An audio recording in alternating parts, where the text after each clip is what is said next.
Ladies and gentlemen, councillors, will you please stand for the Chairman of West Northamptonshire Council, the Vice Chairman of West Northamptonshire Council and the Chief Executive of West Northamptonshire Council. Thank you.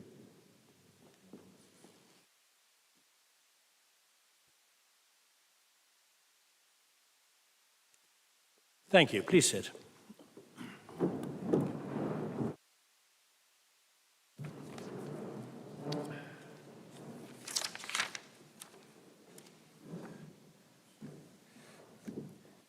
A number of apologies for absence. Paul.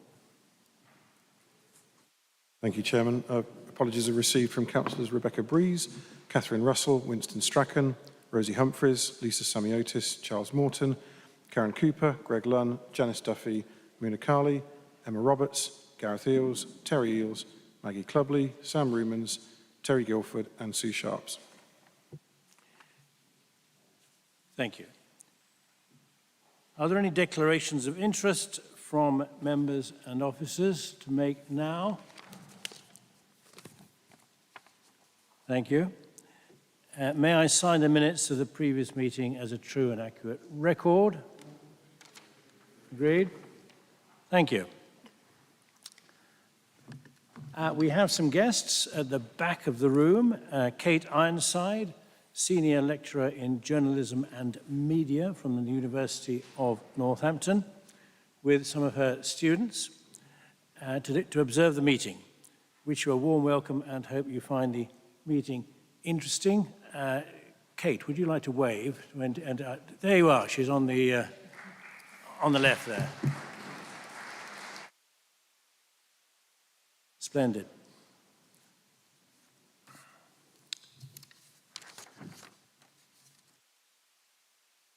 On Monday of this week was a memorable day for our principal guest, Marcia Walker.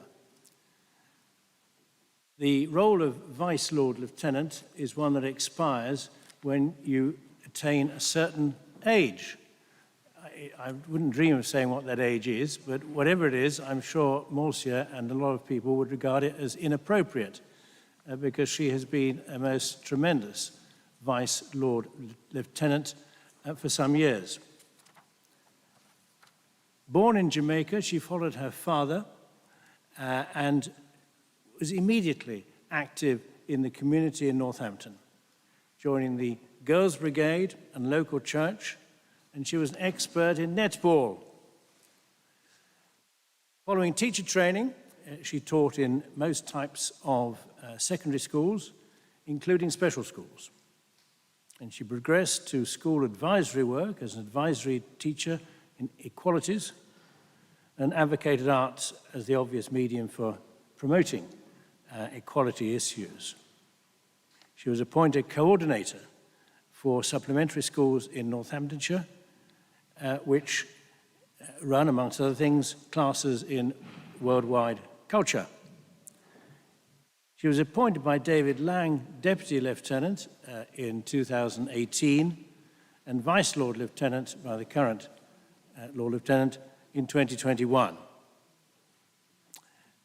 And that enabled her to support communities and events with obviously a much higher visibility. I regularly come across her in the County Hall undertaking what I think she probably sees as one of her most enjoyable jobs of the citizenship ceremonies. Sadly, the retirement age has come up, but I'm sure we'll still see her active in her many other trustee roles, NPAT, Northamptonshire Black History Association, Health Watch, Street Pastors, Community Law.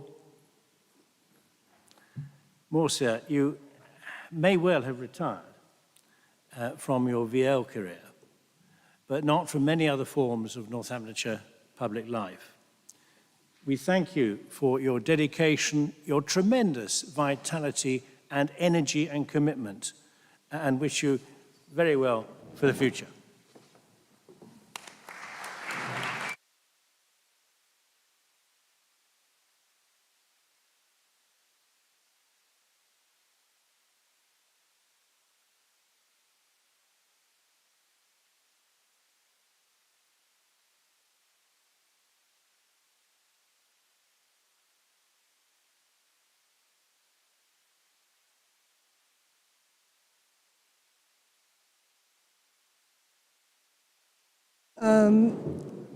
I've known John through his wife originally, and she and I worked out that I knew her as soon as she joined her political life, so that's going back a few years. I've been very fortunate. That's all I can say. There's nothing magical, I don't think, about what's happened in my life. I had extreme support from my father, who was particularly brilliant and bright, and my mother, who was the woman of common sense. So I had a mixture. And both of them lived a life for the community, so inevitably it meant that I just drifted into that world. And it's been really exciting. I think the Lord Lieutenant wanted to know what additional things, what added to my life as Vice Lord Lieutenant. Because John is right, I turn up because I love the ability to fit into different environments. I can go to the Polish church, as Walter will know. I do not speak a word of Polish, but I can enjoy the service in that setting. I can go to the Gurdwara, I can go into a mosque. I can absolutely enjoy that. I can go to a High Church of England and a Lower Church of England. The one benefit, the one gain I had in the time were Sea Cadets, which is a mystery in this county, because we're furthest away from the sea, but we do have some of the strongest Sea Cadets in the country. They are fabulous. If you don't know about them, read them up, try and support them when they're doing activities. They are amazing. And the other thing that I have enjoyed are royal visits, and it was most appropriate that on Friday, one of my closing days, that Princess Anne came up, and it was to visit off the street NN, and I had nominated them for a royal visit. So it was absolutely perfect to be there meeting her again, and she just said to me, Marcia, we don't need to introduce ourselves, because I'd met her more than once. So royal visits and Sea Cadets have been additional to my life. But you're going to see me in the same places. I'm going to be all over the place. You've heard of my interest. And I hope I'm opening doors for other people. I hope that just by touching base with some of you, it's raised your understanding a little bit of the communities that you have around you, the cultural vibration is the word I want to use. That is Northamptonshire and certainly West Northants as well as the North.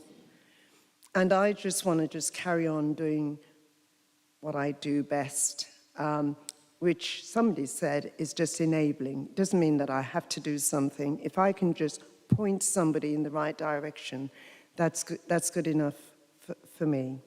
So I feel absolutely choked. All I got was a message, you are coming to the council meeting on the 22nd. That's all I knew of today. And so it's a bit of a surprise. I have many friends in this room from all parties. And I'm still Marcia. I'm still here. I'm going to badger some of you. I already said to Jonathan, there's an email coming, but take it in the spirit in which it was meant. I'm still available. I'm still me, at the me that joined the DL and gave back to that organization. So I haven't changed. It's still wonderful. And I'm actually going to go now enjoy sitting at the back because I follow the university avidly, so I want to be with the students and feel young and sort of whisper in their ears, what are they thinking, and so on. So thank you all very much. Thank you for the standing ovation. It wasn't necessary.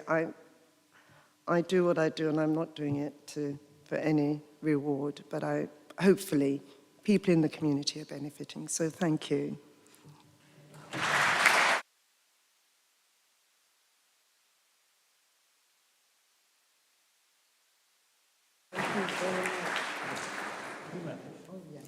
I'm a Caribbean woman, so we're allowed to carry things. We carry things on our heads, in our hands, baskets and all things.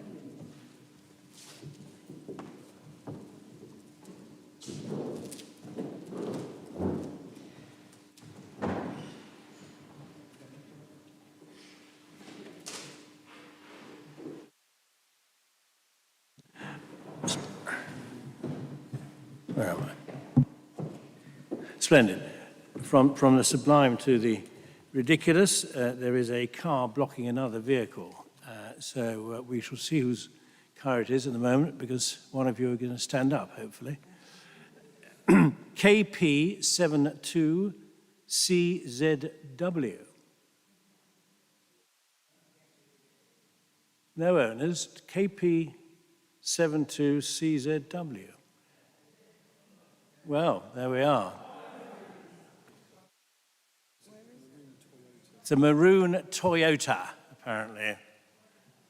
No one claim it. Well, there we are. Okay. Two more announcements, members, please. We welcome a new councillor. Ah, we've got someone there. Well done for owning up.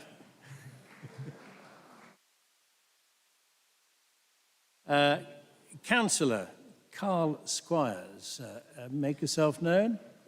Good, well done. A number of your colleagues welcome your presence tonight, I'm sure.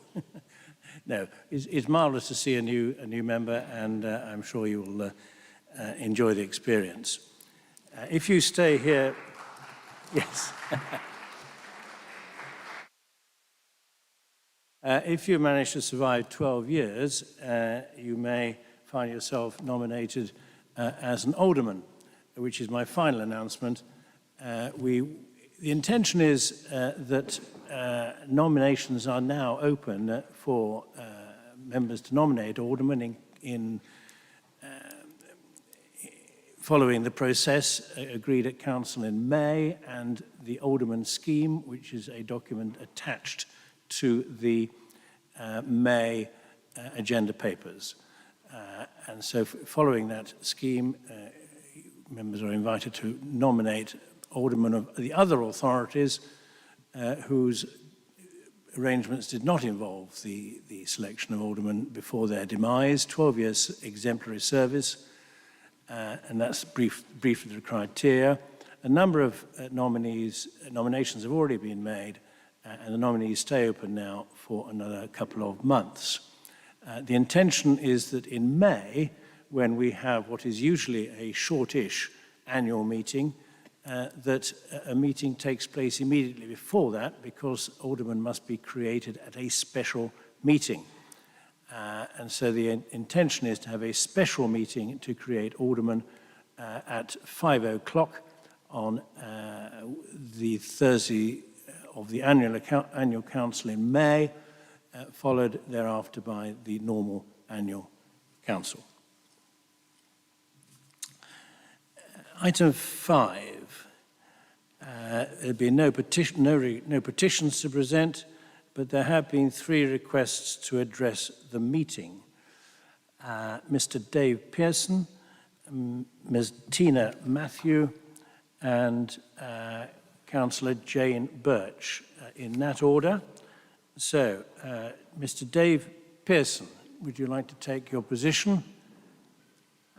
And we are allocating you 3 minutes to speak. Mr. Pearson. Thank you, Chair. I'm speaking on behalf of Clean Air Northamptonshire.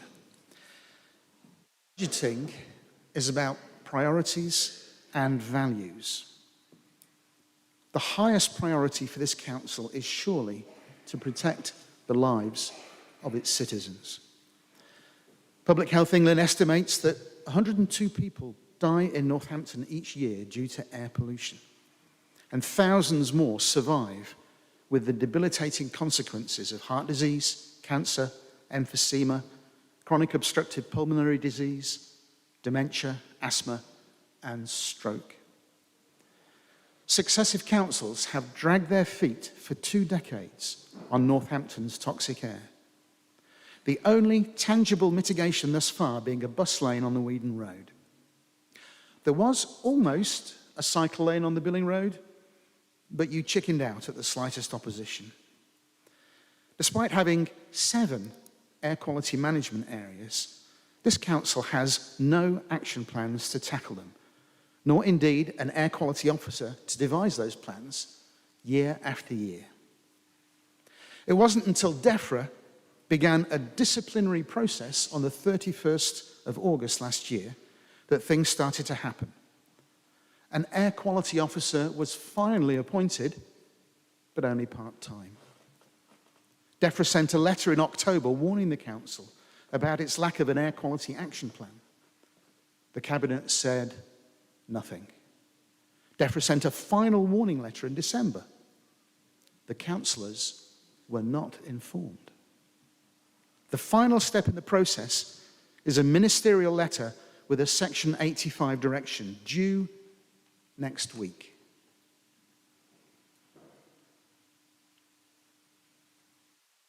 Does this council think so little of its citizens that protecting their lives is only acted upon when faced with legal sanction by central government? Northampton's toxic air scandal is a litany of procrastination, obfuscation, concealment, denial, and delay. The next week brings both uncertainty and certainty. It remains to be seen whether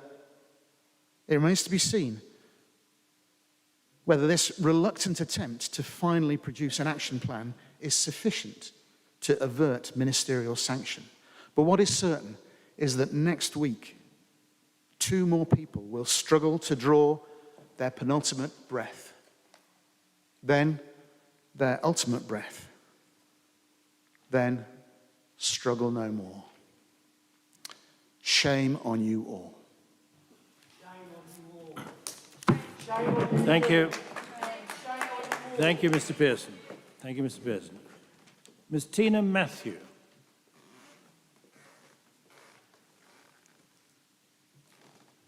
Ms. Matthew, good evening. You have 3 minutes. Thank you, Chair. I'm here with reference to item 8 and representing the 1,000 Voices Toxic Air campaign. We have reviewed the budget and find little to nothing with reference to significant investment and action on cleaning up Northampton's toxic air, with particular reference to Green and Clean, which covers our environment and well-being, nor for improved life chances in the next 12 months. West Northamptonshire Council states that in its plans and budget proposals that resources are prioritised and earmarked to provide continued support to the most vulnerable in our local community. To quote Councillor Jonathan Nunn, leader of West Northamptonshire Council, with reference to WNC being carbon neutral by 2030, given our bold net zero commitments, the Air Quality Action Plan is the first crucial step towards putting measures in place to improve air quality in Northampton and wider West Northamptonshire. And we are way off seeing that action plan. We know that the Council's inaction continues to impact those most vulnerable within our community and reflects the limited value you put on the lives of residents of Northampton. In fact, the only thing that ever makes this council take action on toxic air is the pressure we continue to put upon you. We have estimated that over 21 years of this council's inaction, this has equated to 1,224 lives lost, completely and utterly unnecessarily. To this end, we are providing you with 102 death certificates to remind you of the cost of inaction. These will now be delivered respectfully, peacefully, by members of the campaign.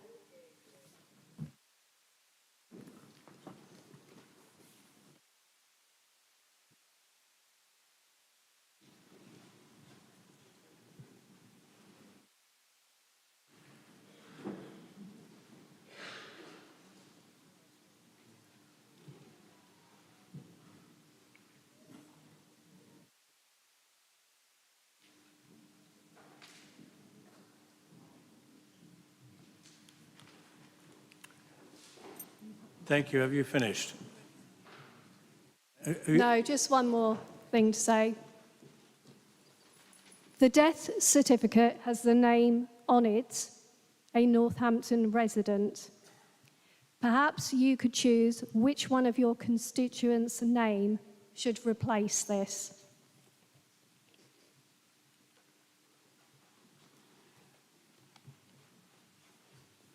Thank you, Miss Matthew.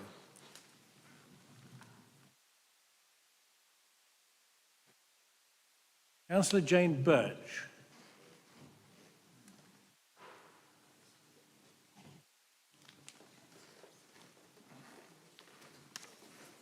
Thank you. Roger, before Councillor Birch starts, again, we don't have the main lights on, these lights. Could you see if those could be turned on? Add a little bit more light to the room. Thank you. Councillor Birch.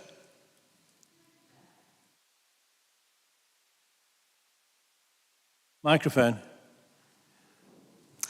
I'm deeply concerned about the proposals to rent, lease, sell off or repurpose some of the most important heritage buildings in Northampton in the name of rationalisation, cost-cutting and reorganisation. Where are the savings to be made and what is the cost to the people of Northampton of the loss of these buildings? A decision such as this sends a message to our residents that the history and heritage of our town is not valued by your new authority. It's sending a message that capitalising on the degradation and undermining of our proud heritage and civic pride is right and proper, a proper way for a principal council such as yours to proceed. You are spending millions of pounds on the regeneration of the Market Square, Abington Street, the Heritage Gateway, the Old Black Lion. Shiny new pavements and sparkling buildings mean nothing to the residents of Northampton unless they feel it is their town, reflecting a sense of place which they own and feel part of. The Guildhall is the very symbol of civic pride, stability and continuity for the town. In 1835, the Municipal Corporation Act meant that democracy was extended to local level and members of the town council were elected by ratepayers. The Guildhall was extended in 1864. Many of you may not be aware of all this history, paid for by the ratepayers of Northampton. The town clerk at the time was John Jeffrey, hence the Jeffrey Roll. In 1888, the council became the County Borough of Northampton. Since then, the administrative authority of the town has passed through several transformations, from a corporation to a district to a borough, and now a town council once again.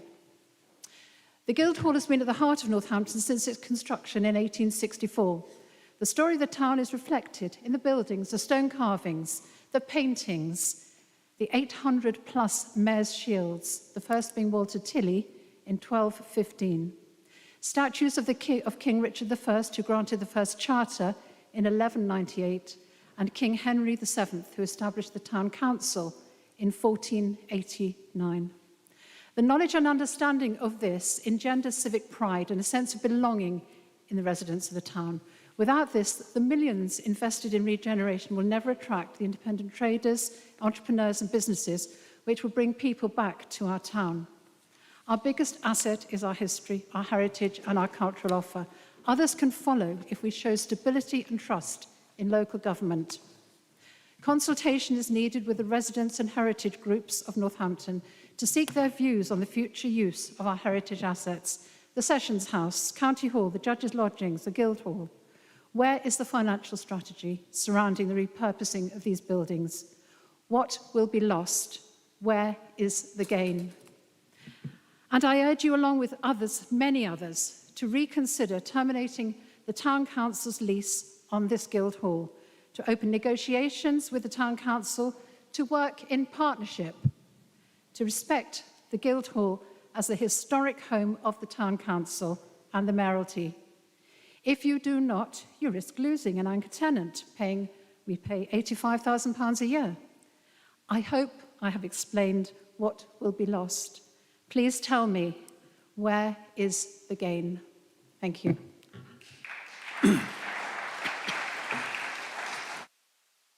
Thank you. Thank you, Councillor Birch. Thank you, Councillor Birch. That concludes that session. Item 6, Councillor Andrew Kilbride. Thank you, Chair. As you know, we keep the Constitution under constant review. You've asked us to look at, the committee to look at 29.4 and some associated rules there. I propose the papers for recommendation and reserve my right to speak afterwards. Thank you.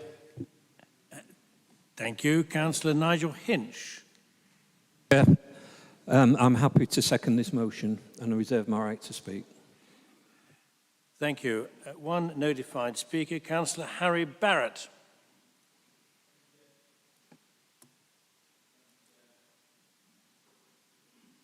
Microphone.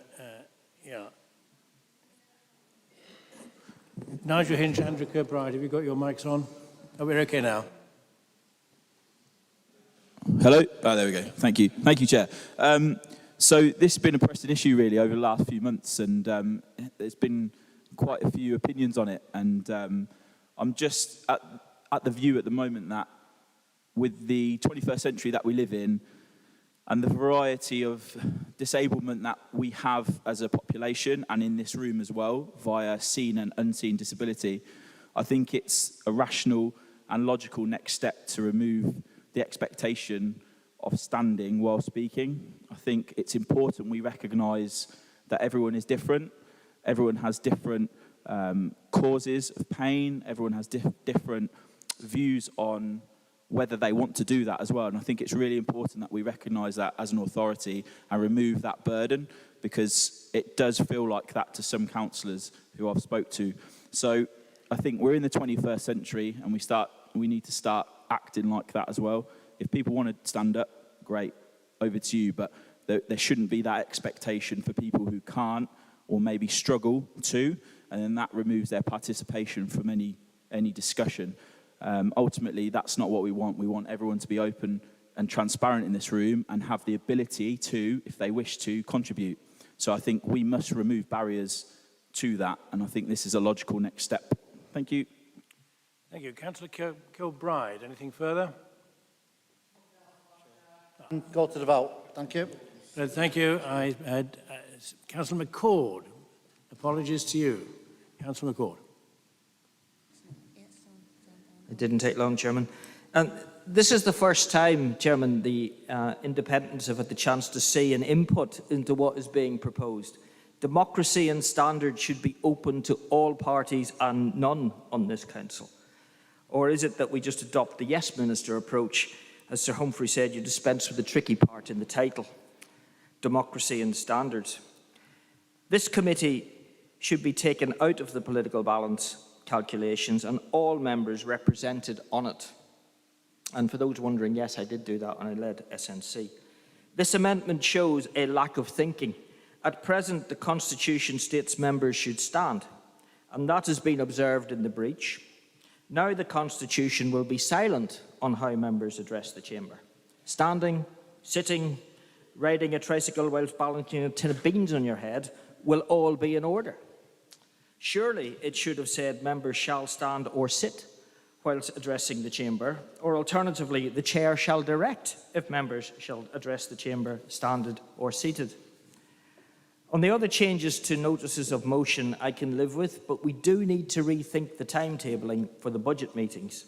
This year and last year, the deadline for amendments was the day after the Cabinet met, and I appreciate that the final draft is published a week before, but it is not finalised until that Cabinet meeting. And all the amendments we have had are small and relatively simple, but that may not always be the case, and we should allow adequate space between Cabinet and Council to get time to place an amendment, and we should look down the road at what may happen and ask, does the Constitution always work for those events? And I'm not convinced it does. Thank you. No further members? Councillor Kilbride. Nothing else to add to that. Just go to the vote, please. Thank you. The proposition is that the recommendations of the committee are approved. Those in favour, please vote now. In favour, against or abstain.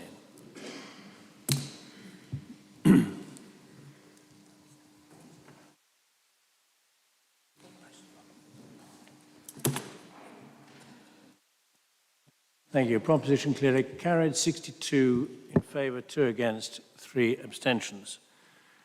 Item 7, Councillor Andrew Kilbride.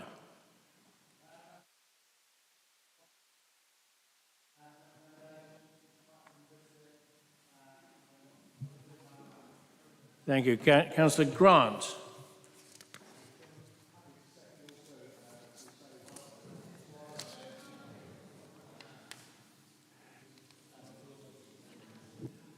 Sorry, Councillor Grant, you're happy to second? Councillor Grant, happy to second. Two speakers, Councillors Wendy Randall and Carl Squires. Councillor Randall.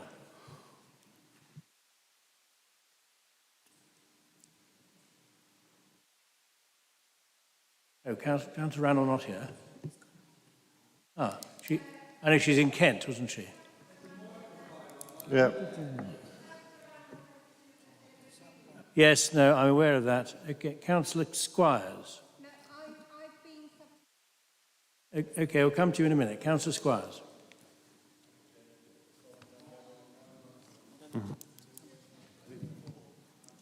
Microphone. After the amendment.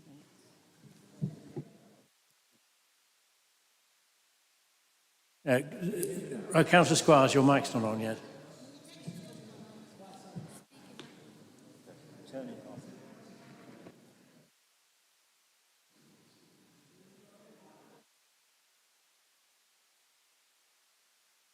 We all check our mics are off, please.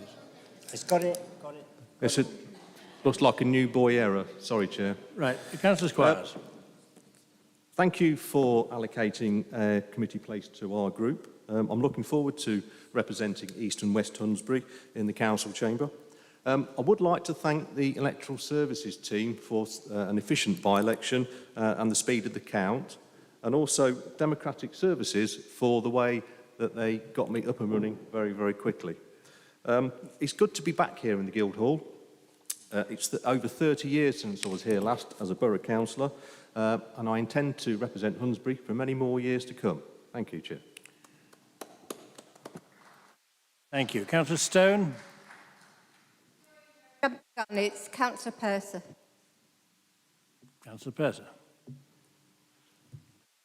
Thank you, Chair. On behalf of Councillor Randall, may I take this opportunity to welcome Councillor Squires on behalf of the Labour Group. Congratulations to him on a very significant victory. I'm sure through his involvement over many years in the Hunsbury community, he will make a valuable contribution to this council. We wish him well as he represents his constituents on this committee, on this council. Thank you, Chair. Thank you. Yes, I would remind members we're on which item we're on. Did I understand Councillor Stone does not wish to speak? Thank you. Right, Councillor Kilbride, anything further? Thank you, Chair. Nothing else to add, and please go to the vote. Nothing else to add. Thank you. We'll go to the vote, please. Vote in favour of, or otherwise of the recommendation.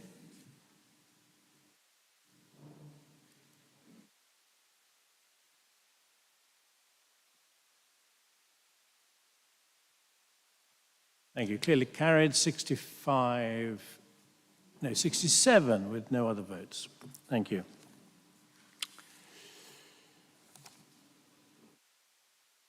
Item 8, final budget and medium-term financial plan. We only do this once a year, and I've been asked to read out the rules of debate.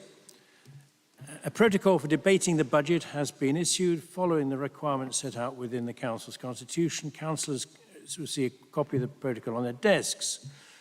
Under this protocol, a nominated councillor from the administration will have 30 minutes to move the budget. The leader of the Labour group or their nominee and the leader of the Liberal Democrat group or their nominee shall have up to 10 minutes each to make a statement or propose an amendment. The leader of the Independent group or their nominee shall have up to 5 minutes to make a statement or propose an amendment. Any non-aligned councillor shall then have up to 2 minutes to make a statement or propose an amendment. These will be taken in the order set out in the protocol. Any amendments proposed must have been submitted in writing prior to the meeting in accordance with the requirements of the Constitution. At the conclusion of the debate on each amendment and on the substantive budget, a recorded vote will be taken. I'll speak a little more about the amendments themselves when we get there. Councillor Longley. Thank you. Hear me okay? Well, good evening, everybody. Thanks for attending. All right, it's fallen to me to introduce the 2024-25 WNC budget. And before I start that, I'm going to say thanks to the team that's put this together. That's Martin Henry in particular and his very talented team. So, and also all the officers that have been involved, and of course the members who've participated. There's been a lot of contribution here, and I'm very grateful to it. Thank you very much indeed. The total budget starts with a figure of £1.136 billion. So it's a pretty heady responsibility on us all to deal with that. But this culminates in a £419 million WNC net allocation, and I'll explain the breakdown in a few moments. Those that have heard me put a budget together before will know that I always take the view that the budgets are a continuum in time, and it doesn't all change on the 31st of March. It rolls on. So therefore, I will, before I go in the detail of this year's budget, we'll be talking about the year-end outlook for the 23-24, as that will set the scene, as you'll clearly all see, and we'll build on from there. So to start with, the budget total 1.136 billion. Then immediately there's a dedicated school grant of 475. These are all millions, by the way, terrific numbers. And then there's a total services income. There's 133 roughly in grants, 95 in fees, 13 for the parish councils, where we end up with a net budget of 419 million. Key points for the 24-25 budget that you have before you. I'm sure you've all read it cover to cover. It's a balanced budget. There's a net budget of 419. That number I'll break down a bit further later on. Now that includes a council tax increase of 2.99 plus the 2% adult add-on, which is 4.99, which is what the public will see. We have within this budget an additional base growth of 60.4 million, pay-related growth of 7.5 million, contractual growth of 14 million, and general budget pressures of 39. That all ends up with 60.4, and we have productivity improvements within the budget up to 24.1 million, which I'll go through again. All the fees and charges, which you'll all be accustomed to, they're all put in to reflect the cost of delivery, and of course we have the council tax increase. So I'll start now just to set the scene with the 23-24 year-end outlook. Bear in mind we are now in February and the financial year ends at the end of March. So the total net budget for this last year is 383.5 million, and we're currently at the period 10 period looking at an overspend of approximately 4 million at the moment. That's the period and period 9 and 10 outlooks. And there'll be ups and downs in that, which I will now explain to you. Now, the big number, dwarfing all others, is the children's budget. You'll probably, anybody that's been involved will be very familiar with that. The budget for 23-24 was, for us, was 81.8 million. And total, because we share this with the North, as you're probably well aware, where our share is about 55-56%. And the total budget for the Children's Trust was £150 million. Now, the forecast we've received at period 9 for us is a 98.2 million spend, which is an overspend of 16.4. And in total, it's £180 million spend is the forecast. And that's an overspend in total of 30 million. And that's a very, very large overspend on 150. Period 10's come in, it's looking stable as far as we can judge at the moment on that, but still at a high number. So what we've got here is a 3-year track record culminating in this 30 million overspend this year, assuming it stays where it is. But the year end is still in doubt, and it remains the biggest risk that we face as we sit here tonight. I get quite upset about this because we've got no control whatsoever of the budget. albeit we have the responsibility. Not a good situation. But that's where we are this year. The adult budget, the year-end outlook, the budget was 130.3 million. It's our biggest single budget. Forecast 134.4, so we got a 4.1 million overspend. Period 10 still outstanding, but it looks like it might be weakening slightly. But that's primarily due to unforecasted growth. This happens in these sort of areas, as anybody associated will be well aware. But it doesn't include the 10.1 million productivity gains that the management within the adults have achieved, because it would have been 10.1 worse. So that's actually not a bad outlook for that. Generally well managed and an active directorate. Placed in economy year-end outlook, it's our third biggest. The budget was 93 million. The forecast at period 9, 92, i.e. a 1 million underspend. Period 10 shows a small weakness, but the options are still available at the year end. So it's broadly well managed and not a cause for concern. That's likely to come out on the right side. The risks in that area are primarily a little bit in waste and planning, but home to school transport has been the hit this year. But that's been managed within the directorate. That's pretty good. Communities and opportunities, year-end outlook. Well, just for those that don't know, this deals with housing, leisure, regeneration, safety, things like that. And the budget there for this year, 14 million. The forecast 15.5, so it's a 1.5 million overspend.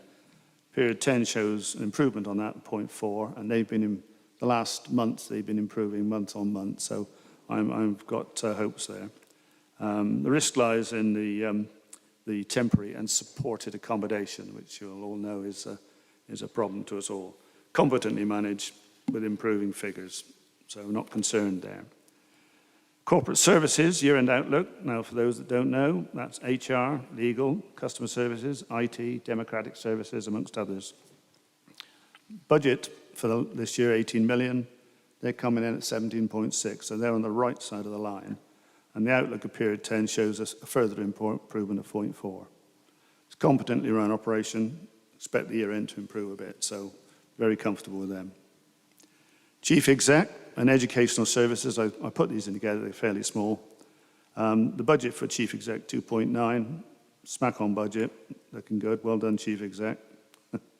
Educational Services, it's a budget 5.2, coming in at 5.7, so there's an overspend of £500,000 there. Now the Finance Department, I always leave that till last, and I'm far too modest to tell you that they'll be underspending this year. The budget 11.6 and the forecast is 11, 0.6 underspend. Period 10 shows slight weakening, but I don't expect that to be anything other than underspend. What some of you may not know is that the group, the team, and I'm talking Martin and his team, they won the Financial Team of the Year award at a national level earlier in the year. Well deserved too. Now this is an interesting one. This is probably the most interesting this year. This is the Technical Control and Centre year-end outlook. What this is what we control at the centre, and it includes Treasury, contingencies, business rates, MRP, and pension. And that's 26.6 budget. Period 9 is 12.1. That means a 14.5 million underspend. And that clearly is the counter to the Children's Trust, as you probably imagine. Treasury have come in with 3.6 underspend. Contingency, the 8.2 that was in the first place, we had to take that. Very unfortunate there, but we did. Business rates, 2.6 extra. MRP, 1.8. Now, MRP is the minimum requirement provision.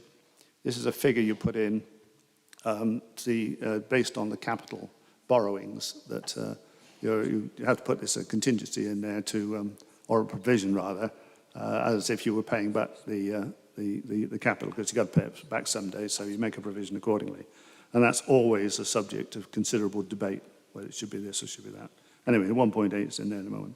And the pension's 1 million. I'll come to that pension bit later on. And it includes pay awards and no movement expected in period 10. And the Treasury is an interesting one. The finance cost of the Treasury, 11.73 million. 10.5 is the actual, so there's a saving of 1.23. And high interest rates, the situation where the income budget was 4.8, we're currently bringing in 7.2, which is 2.4 million income. That's where the 3.6 comes. And we're expecting an anticipated increase towards the year end to offset a bit of that 4 million. Interesting one here, and this will be a message I'll put to at the end of my presentation in that of borrowings, because this will be significant, very significant in the next financial year.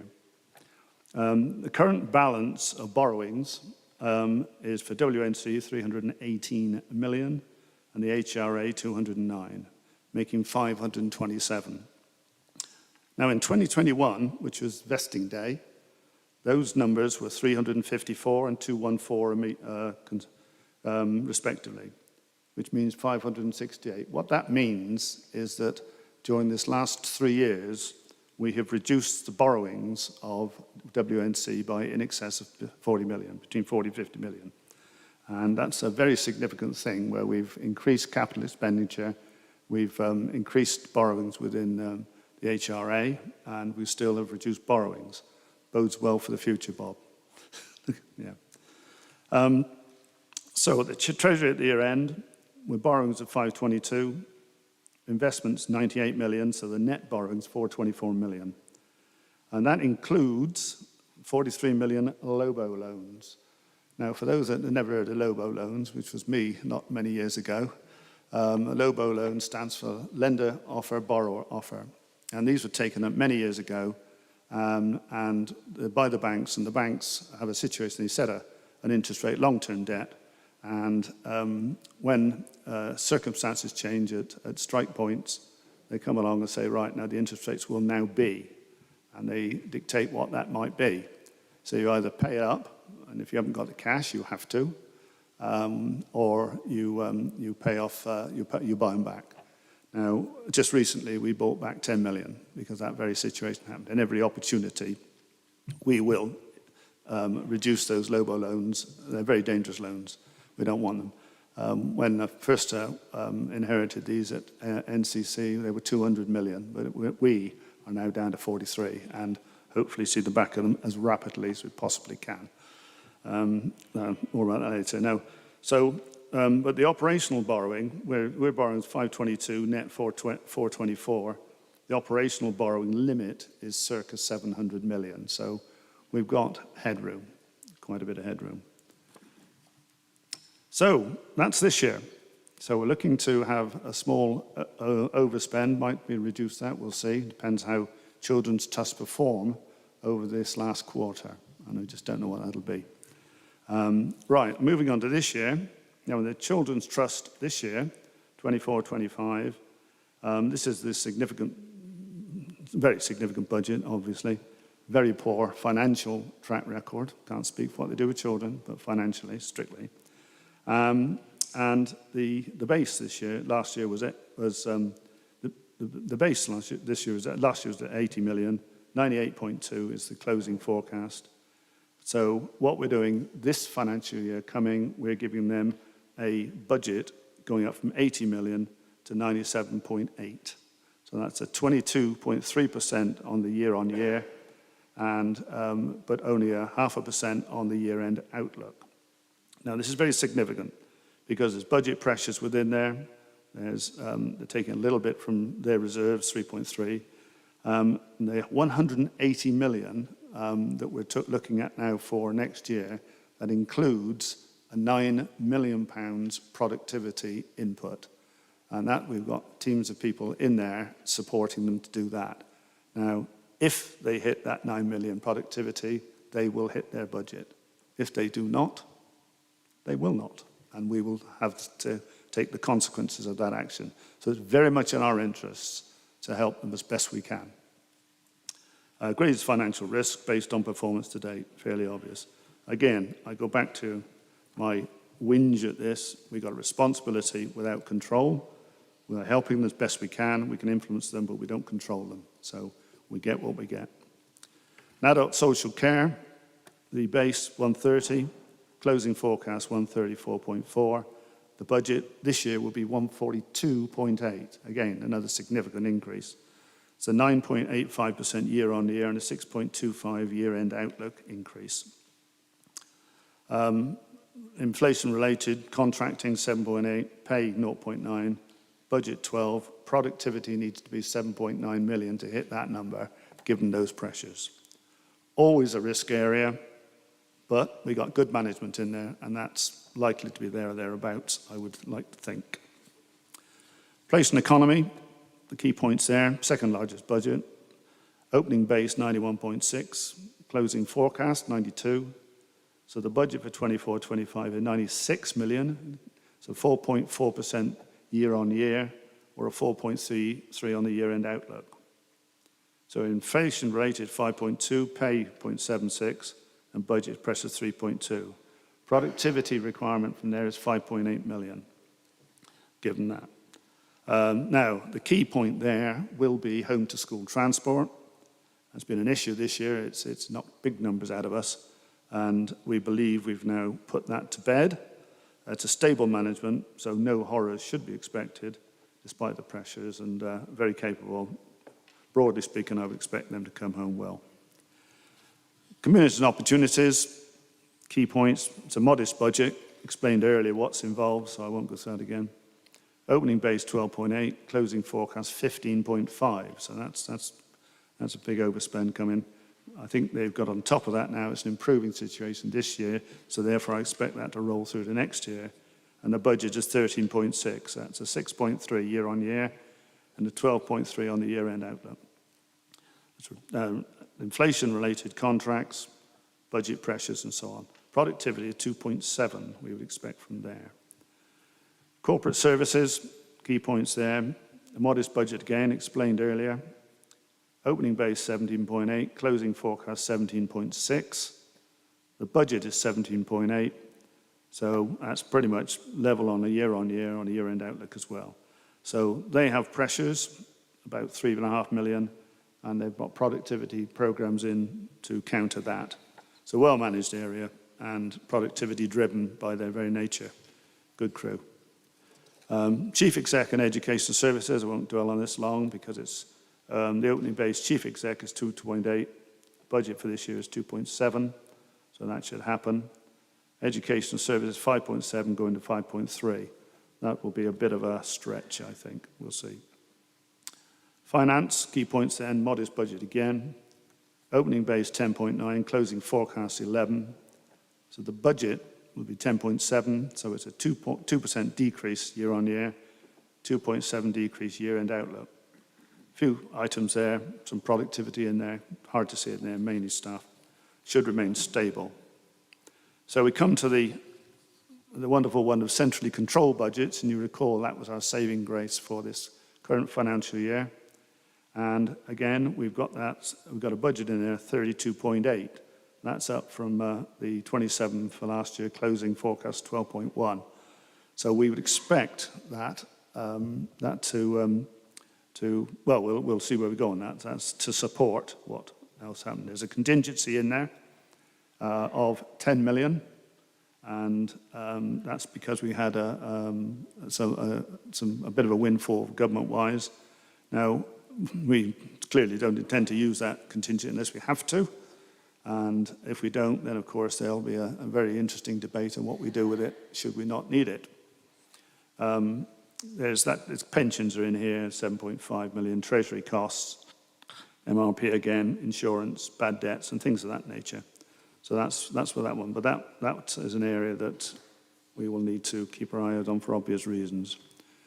Now, the capital plan, moving on to that, that's the revenue story. That's a balanced budget.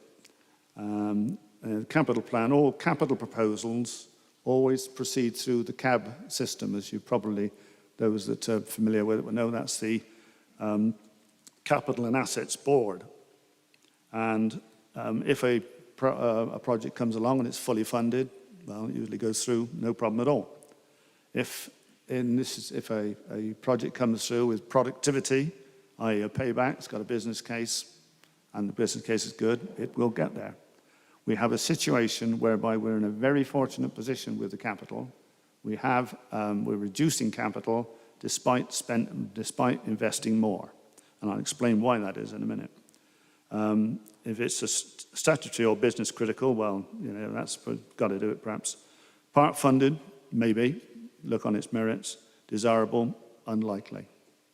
So there's additional schemes in very large capital budget, and I would stop at this point and tell you that anybody that's got from whatever party, I'm looking at you, Sally, whatever party, if you've got a good project, we want to hear it, and we will do it if it's got a good business case.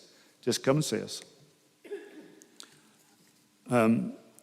So, broad intention to balance borrowings. That's what we've been doing for the last 3 years. We started doing that 3 years ago, and it's paid off well. It now put it in that very fortunate position of having capital available. Right, I'll touch briefly on the housing revenue account. It's an interesting one because it balances the books perfectly every year. In fact, you could set your clock by it almost. And so this current year it's balanced, no issue there. And next year's balanced as well. And there's a significant capital spend. And one of the things that's included there is 10 million worth of spot purchases for properties that, as you see, appropriate, Bob. That's, we look forward to you making sure you fill it up, because if there's a criticism ever, it's that the capital is not consumed. So, you know, it's there to be consumed, and we're in a good position. Okay, the main funding sources we have for this year, the 419, we have 254 million coming in on council tax, 106 on business rates. That's a 15.3% increase, and a 13.1% increase in volume on council tax. Better Care Fund 10.1, no change there. Social Care Grant 25.2, that's 6.2 increase. And others, I just put them in 20 million, 3.4. And there's a one-off funding that makes 414. A one-off funding of 5 takes to 419.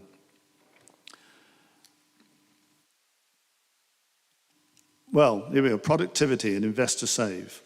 I spoke earlier on about a 24.1 million, and the question always is, well, how are you going to do that? And I've touched on as I've gone through at quite some speed. So, but charging and income, that's the first thing. If you look at the charges, and they're all been increased, and there's there are actually 1,267 line items. Be interested. Sad, really. I actually counted them, but they are. And wherever we can, we've increased them. And that's because of the risks we run, particularly with children, as you can already now observed. Demand and prevention savings, 0.5 million, we anticipate. Process and policy saving 5.9. Redesign and reorg, 9.7. That's the big one. And buying and commissioning, 0.1. That will happen easily enough. And technical savings, 0.8, making 24.1. That's where they come from. Now, reserves. Everybody likes to hear about reserves, particularly Ian. Now, what's happening on reserves? We've put a lot of study into this just recently, or the team have, and in particular Martin. And there is a meeting of the scrutiny committee where the reserves will be scrutinised, I think, at the end of next month. I think I'm right in saying, there I am. And so I thought I might as well bring it up tonight. So the general balance, and this is the one that we don't move unless we absolutely have to. It's 35 million, has been last year, and we intend that to stay the same. And that's one that we just don't want to move at all unless it would really be a problem we did. Earmarked reserves, we opened this year with 59.4 and we closed with 27.1. But earmarked reserves are precisely what we say they are. They're earmarked. So it doesn't mean to say you can't change that, but it does mean they're there for a purpose, and you can argue the purpose, but they're earmarked. Ring-fenced, 18.18 and goes to 8.6. Well, they are ring-fenced, different altogether. We don't change them. And there's a specific COVID reserve of 1.7 that'll basically disappear down to 0.4.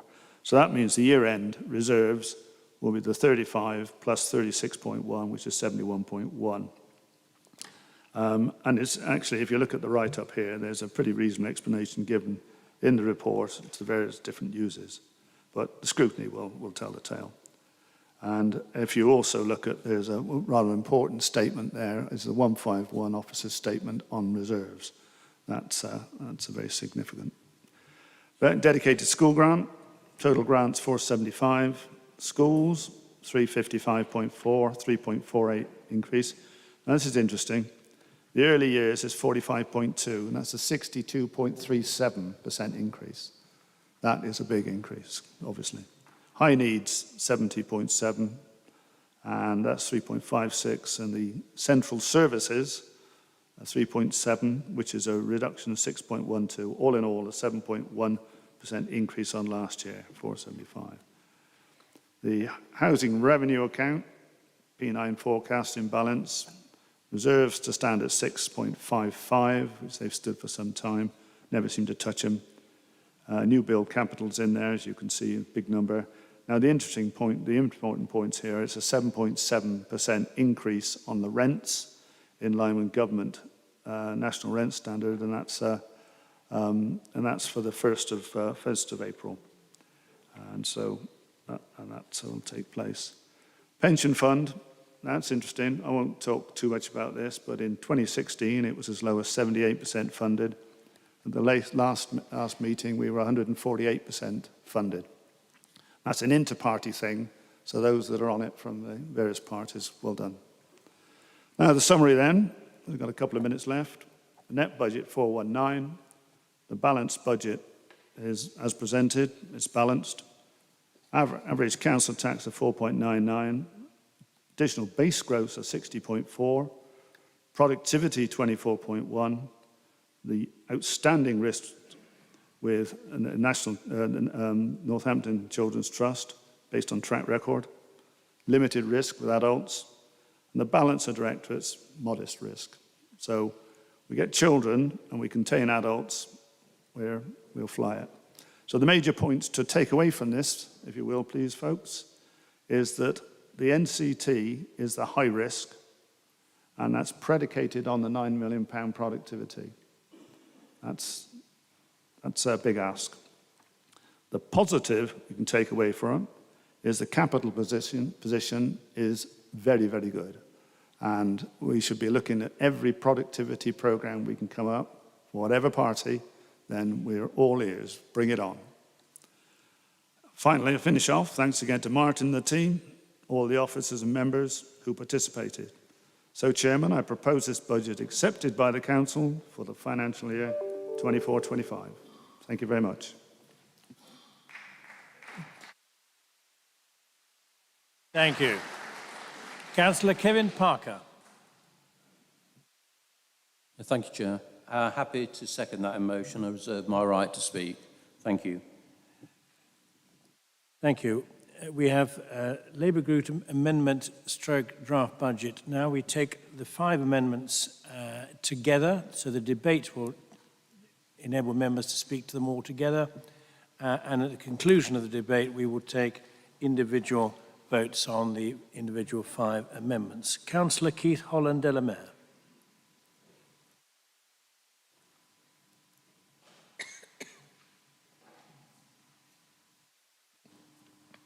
I want to start by acknowledging the hard work and effort of the finance team in putting together this budget. I recognise how hard it has been when officers do not know the exact figures from government until after a budget consultation with residents have finished. Government grants are not rising sufficiently, and in real terms are cuts. Thanks also to the officers who have helped with our amendments, especially our political assistant. Today I present the Labour Group's amendments to you. We recognise how constrained the budgets are after a decade of austerity and cuts to services. We see authorities teetering due to the declining funding. But I am frustrated at the number of times I have seen a lack of joined-up thinking between different parts of the council. One department makes a decision about an individual, which then causes another budget pressure in another department, and another one, when really all they needed to do was to talk to each other. For the past 3 years, we have been utterly dependent on contingencies to make sure our budgets are balanced. Whilst we are looking at a potential now £4 million overspend for the current year, if it hadn't been factored in the contingencies, it would be closer to 10, 12 million overspend each year. This is not a sustainable fiscal policy and it has to stop.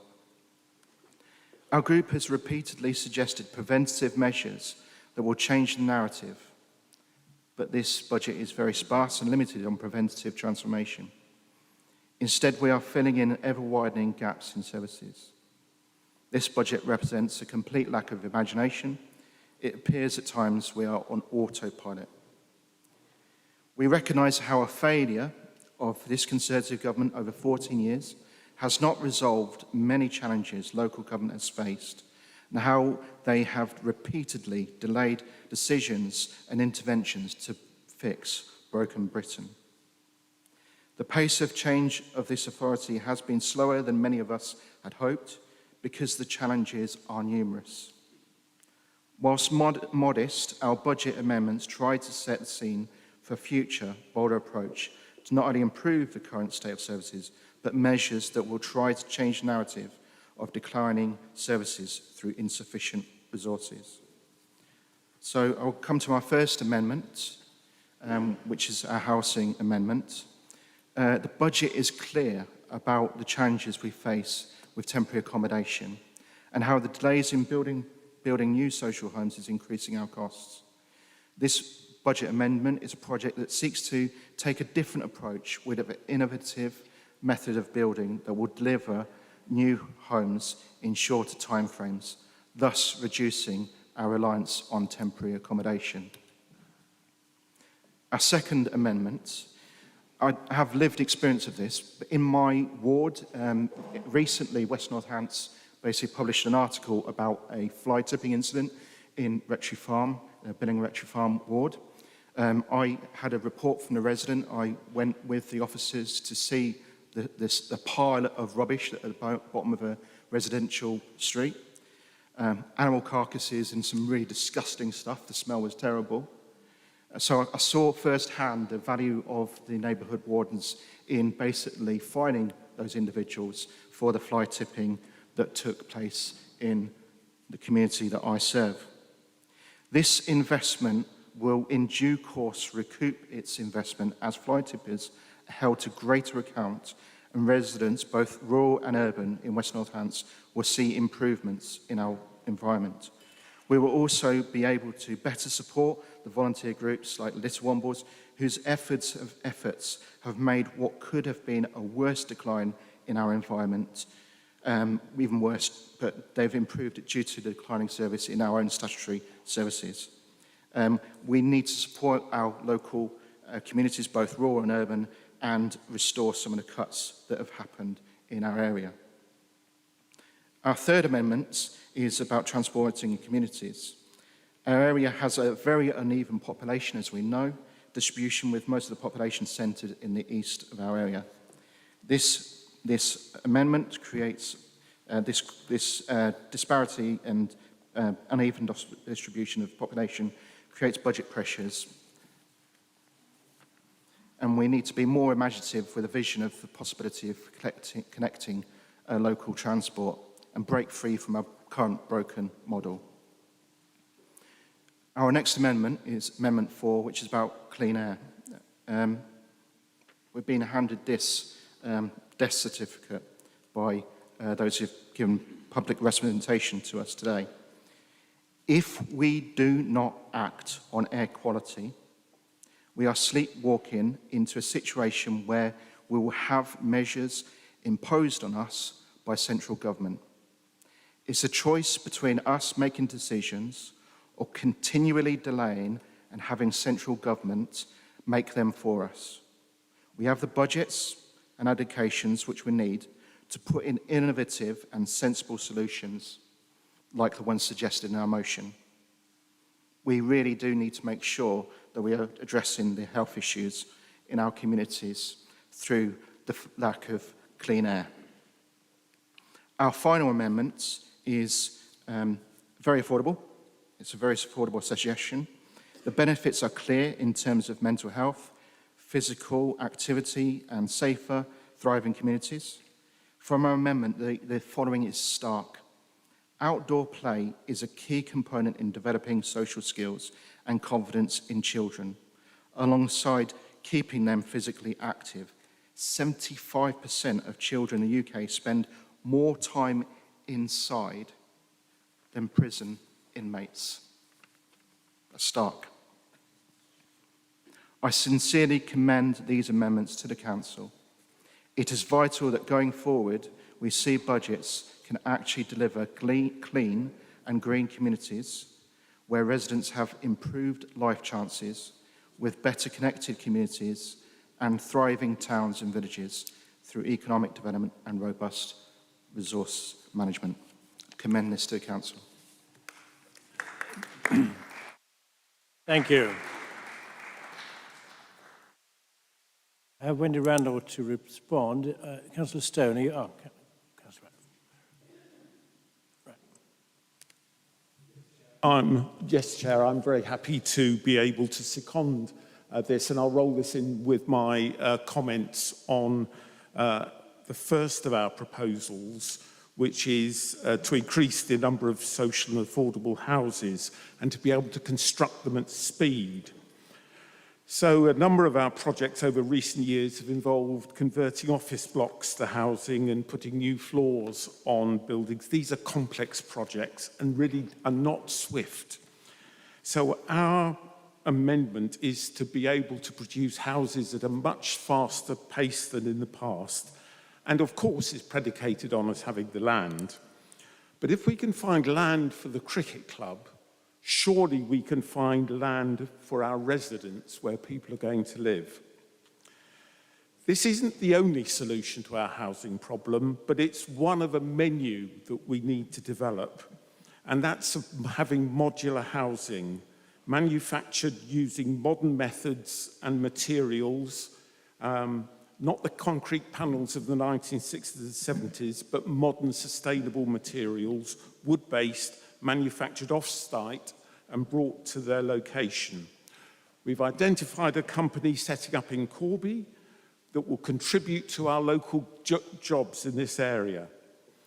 The great benefit of this sort of scheme is that once the groundworks are completed, the time between order and completion and tenants moving in is 16 weeks.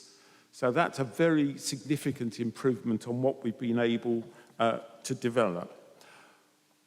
Of course, this is early days in the development of this technology, and so what we're proposing is that there should be an initial pilot scheme, that we just do 30 and learn the lessons.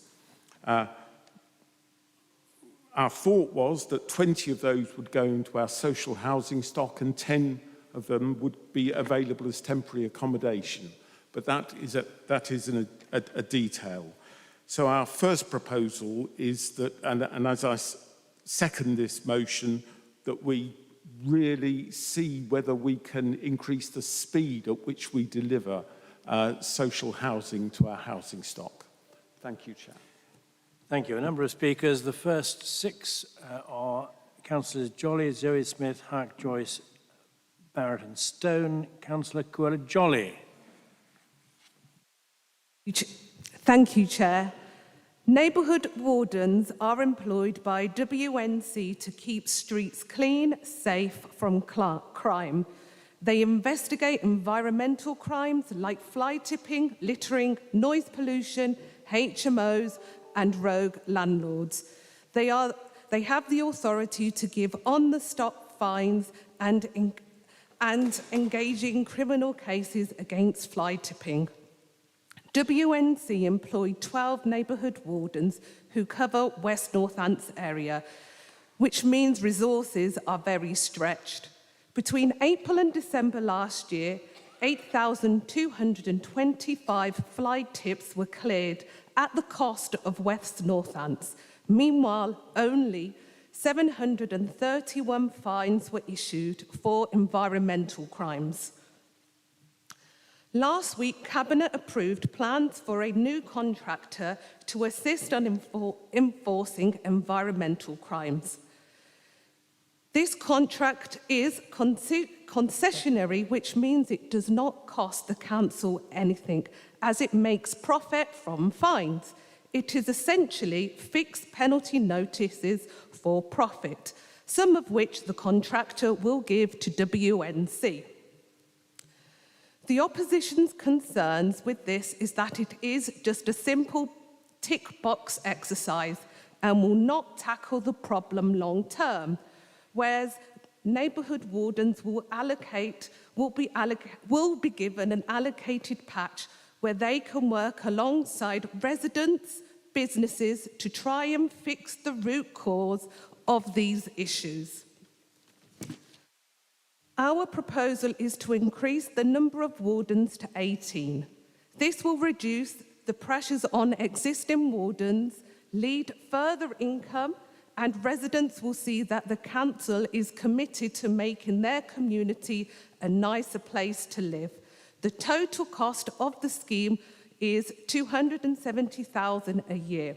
The initial cost will come from existing constituency before becoming self-financing within 2 years through penalties, fees, and income from WNC new environmental enforcement contract. This fulfills the council's corporate priorities for a clean, green, thriving villages and towns and improves life chances. Thank you, Chair. Thank you. Councillor Zoe Smith. Thank you, Chair. I'd wish to speak particularly on Amendment 3.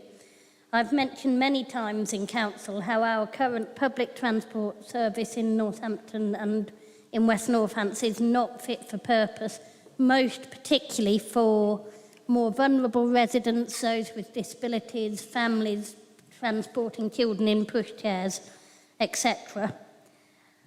And the idea of having 3 amendments which would help our most vulnerable residents is a really good one, which will secure more people to be able to use active transport. Currently, it is very difficult for those with disabilities to use public transport, and they may also be some of the people whose financial circumstances mean that they most need to.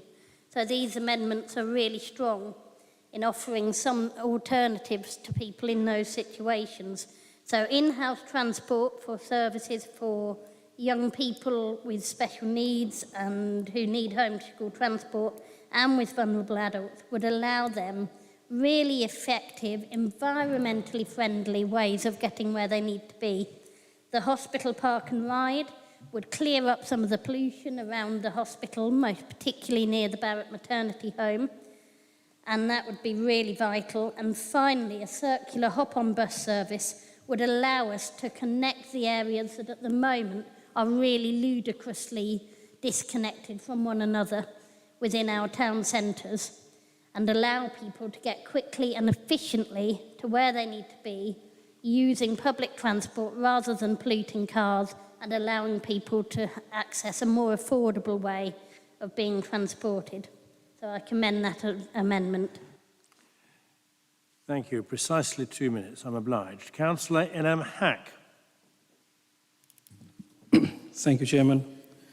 It is a matter of a public record that Northampton has among the worst air quality in the UK.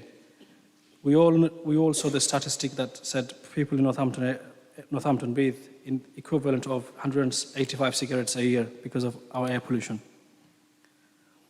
As a member of Castle Ward, this issue affects my residents the most. Of the 7 air quality management areas, the Old Borough Council declared because of their air was unsafe. The majority are within my ward. We have newborn babies at risk because of the toxic air pollution outside the Barratt Maternity Hospital. We have rising numbers of residents with COPD and asthma. This is why Castle Ward councillors started our Clean Air campaign 3 years ago. A key contributor to our poor air quality is congestion. Idling vehicles contribute significantly to greenhouse gas emissions. And the institution of electric electrical engineering say vehicles in a traffic jam emit 4 times as much pollution into the atmosphere as free-flowing traffic. There are many pinch points in the town centre. Chain Walk, Billing Road, the Drapery, Barrack Road, and these are the 4 in my ward. Air pollution adversely affects people working in town, visiting the town, and living in town. We urgently need a resolution. Councillor Larratt famously said we have a medieval road network. Well, we have a medieval traffic management network as well. And this needs to be overhauled. Our amendment for clean air would mean investing in the latest technology to clear the constant school run and rush hour backlogs. Through our streets, the money is available through the Department for Transport. We just need the drive and forward vision to use it. Thank you, Chairman. Thank you. Councillor Paul Joyce. Thank you, Chair. I'm speaking to Labour Amendment 4. I think there is a general recognition here tonight that there is more work to be done on reducing carbon emissions across our area and cleaning our air and improving its quality and the health of our local residents. This crucially needs to be carefully monitored, especially around our hospitals and schools. School run, drop-off and pick-up times I'm the most concerned about. I'm sure that our Clean Air and Climate Change Summit, due to be held later this year, will highlight many major issues and hopefully collaborative working with all the parties and groups will create an action plan which will lead to positive action. I hope councillors here tonight have taken time to read and consider the merits of this amendment. Thank you. Thank you. Councillor Harry Barrett. Thank you, Chair. My focus on helping children play. So this time last year, I spoke using Liverpool as an example of how they focus on early childhood development and play. Malcolm told me that such provision could be discussed outside of the budget meeting, but he didn't reply to my email, so here we are again. Every piece of research literature which I've studied, happy to share these, on child development places significant emphasis on the ability of a play phase in a child's development. Through many external factors, our children have and continue to have access to a depleted offer, with schools and voluntary organisations having to fill the void left in services. Ofsted have said that COVID is not allowed to be used anymore as a reason for underperformance. So what are we doing as an authority to ensure a commitment to early childhood development? With this in mind, and having heard the drastic overspend across the budget forecasting earlier, sadly, we've had to start thinking outside the box. How can we, as an authority, show some form of commitment to allow children to play? The effectiveness of community spirit, which we've seen over the past 18 months in street parties and subsequent road closures, show what can be done. The data provided by street parties and road closures makes me think that there will be a continuing demand for this idea, particularly in the spring and summer months. Our amendment today will show a commitment to our residents and children that we will find a way to support them. We will find a way to ensure we are helping this play phase for our children. What we're asking for in a £1.1 billion budget is a nominal figure of £5,000 to go towards equipment which residents apply for. 5k in the scheme of things is nothing. Perhaps if we get early childhood development right and support children and parents at a younger age, we will not need the intervention of social care, and the demand on the trust that we've heard of earlier will drop. If we continue to do nothing, nothing will change. And year on year, the Children's Trust will be millions over budget because of demand. A minuscule investment here could have a real tangible impact. We see that investing in the future is the only way to promote outcomes. So I urge you all on a moral-based principle today to vote towards helping our children play and funding this arrangement. Thank you. Thank you. Councillor Danielle Stone. Press again. Yeah, you're on. Oh, thank you. And Chair, I hope you remember our earlier conversation where you kindly said I could have a little bit of leeway because I have a presentation to make to Council.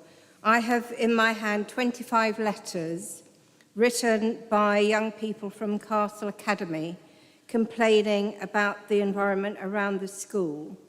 and they have included in their submissions to me evidence of what they're dealing with on a daily basis on their walk to school. So before I give my submission, I want to give theirs, if that's okay with you, Chair. So out of the 25, I've taken tiny little bits out of 10 letters. Tabitha says, I'm 9 years old and I'm writing to tell you about my horrible day. Every day I walk to school, I see so much rubbish. I see plastic bags, broken glass, discarded takeaway boxes, vapes and beer cans. The rubbish attracts vermin and rats. And this is bad because vermin can make people die or get sick. Esther says, my complaint is about all the refuse on the floor. Walking to school, I feel livid, irritated and sickened. It was beautiful, but now it's destroyed. Hardy says, I walk to school and there is always a big pile of rubbish. It's ridiculous. Every day I feel loathed. Abdul says, biohazardous waste is being spread around the perimeter of the school. This is hazardous to the children who play here every day. Robin says, every day I see plastic bottles, plastic bags and packaging on the floor when I walk to school. I used to be joyous and content. Now I feel outraged and frustrated. KP says, I've been going to this school for 6 years and I've never seen such a ridiculous amount of waste in my life. Walking to school is dangerous because of the environmental hazards. Good people used to live around here, but now they're moving out because of the mess. Thank you. I think we've had enough of the letters. I want you to carry on. Okay, but I just want to read one more because there are solutions here. Susan says, this matter is in urgent need of resolution. In the next few weeks, I would like to see people litter pick, more litter bins, installation of CCTV, and fining people. You could employ a street cleaner to get rid of all the litter. If this matter is not resolved, I will be forced to write to the Chronicle and Echo. So those are the views of young people, which obviously they didn't know we were bringing an amendment here today asking for the value of wardens to be recognised and for an increase in wardens. But I think those messages underpin the need for that. But what I really want to say in support of the amendments is this. We have got to do something to make our residents feel valued and looked after. We're expecting them year on year to be paying more money and they're getting less and less for it. And we know Labour councillors are out in our communities and on the doors all the time. We know how people are feeling and they're not feeling valued and they're feeling as if they're giving their money and not getting anything back for it. We can turn that round by very simple, easy-to-do measures, which is what is in front of you with these amendments. And in particular, I want to say that if we look after our families properly, if we meet their real needs, if we meet the needs of our children, the pressures on the Children's Trust and other service will rapidly reduce. It is not the fault and the problem of the Children's Trust that they are having to firefight because we have left a vacuum where there should be really good services. Allowing children to play, enabling children to play, is a fundamental duty of all adults. We can easily do that, and I really strongly advocate for that particular amendment. If young people are growing up in overcrowded, unsatisfactory, unhygienic conditions, that is severely hampering their well-being and their life chances. We can easily do something about that by adopting the amendment on housing. Connecting people, preventing social isolation is really, really important for people's well-being. All these measures are going to really, really help take pressure off firefighting services, and I commend them to you. Thank you. I should say that Councillor Sloan did telephone me this morning saying that she had something to read from these letters, and I decided that it would be in the interest of members that to hear those letters, and so was generous in her time allocation. 6 more speakers in this order: Councillors Beardsworth, Brown, Smith, Larratt, Nunn, and one other. Councillor Beardsworth. Davenport at the end, yeah. Julie was next. Oh, I'm sorry, Councillor Davenport. The only thing I've got to say on this is just... Speaker. Sorry, about the housing. It all sounds great, and I looked into it. My concern is, has all of the drainage, the street lighting, the roads and everything been budgeted for in this? And the other thing is that from what I can tell, now I don't know, these houses only last about 40 to 80 years, modular houses. I could be wrong.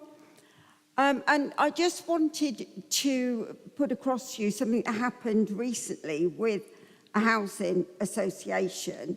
They did a really good thing, and they put in these air source pumps in all of the houses and flats, and it cost them a fortune. But they're starting to have problems with them. And what's happened there is that the supplier has gone into liquidation. So they're going to have to rip them all out and put totally new things in there. Now, I'm not saying it would happen to these houses, but it's just a word of caution that if they build them, go into liquidation, will we still be able to get what we need for repairs or anything else? That's it. Thank you. Councillor Beardsworth. Thank you, Chair. We will be supporting the Labour amendments because I think there's some good ideas in here, and I love to hear good ideas, not just about saving money.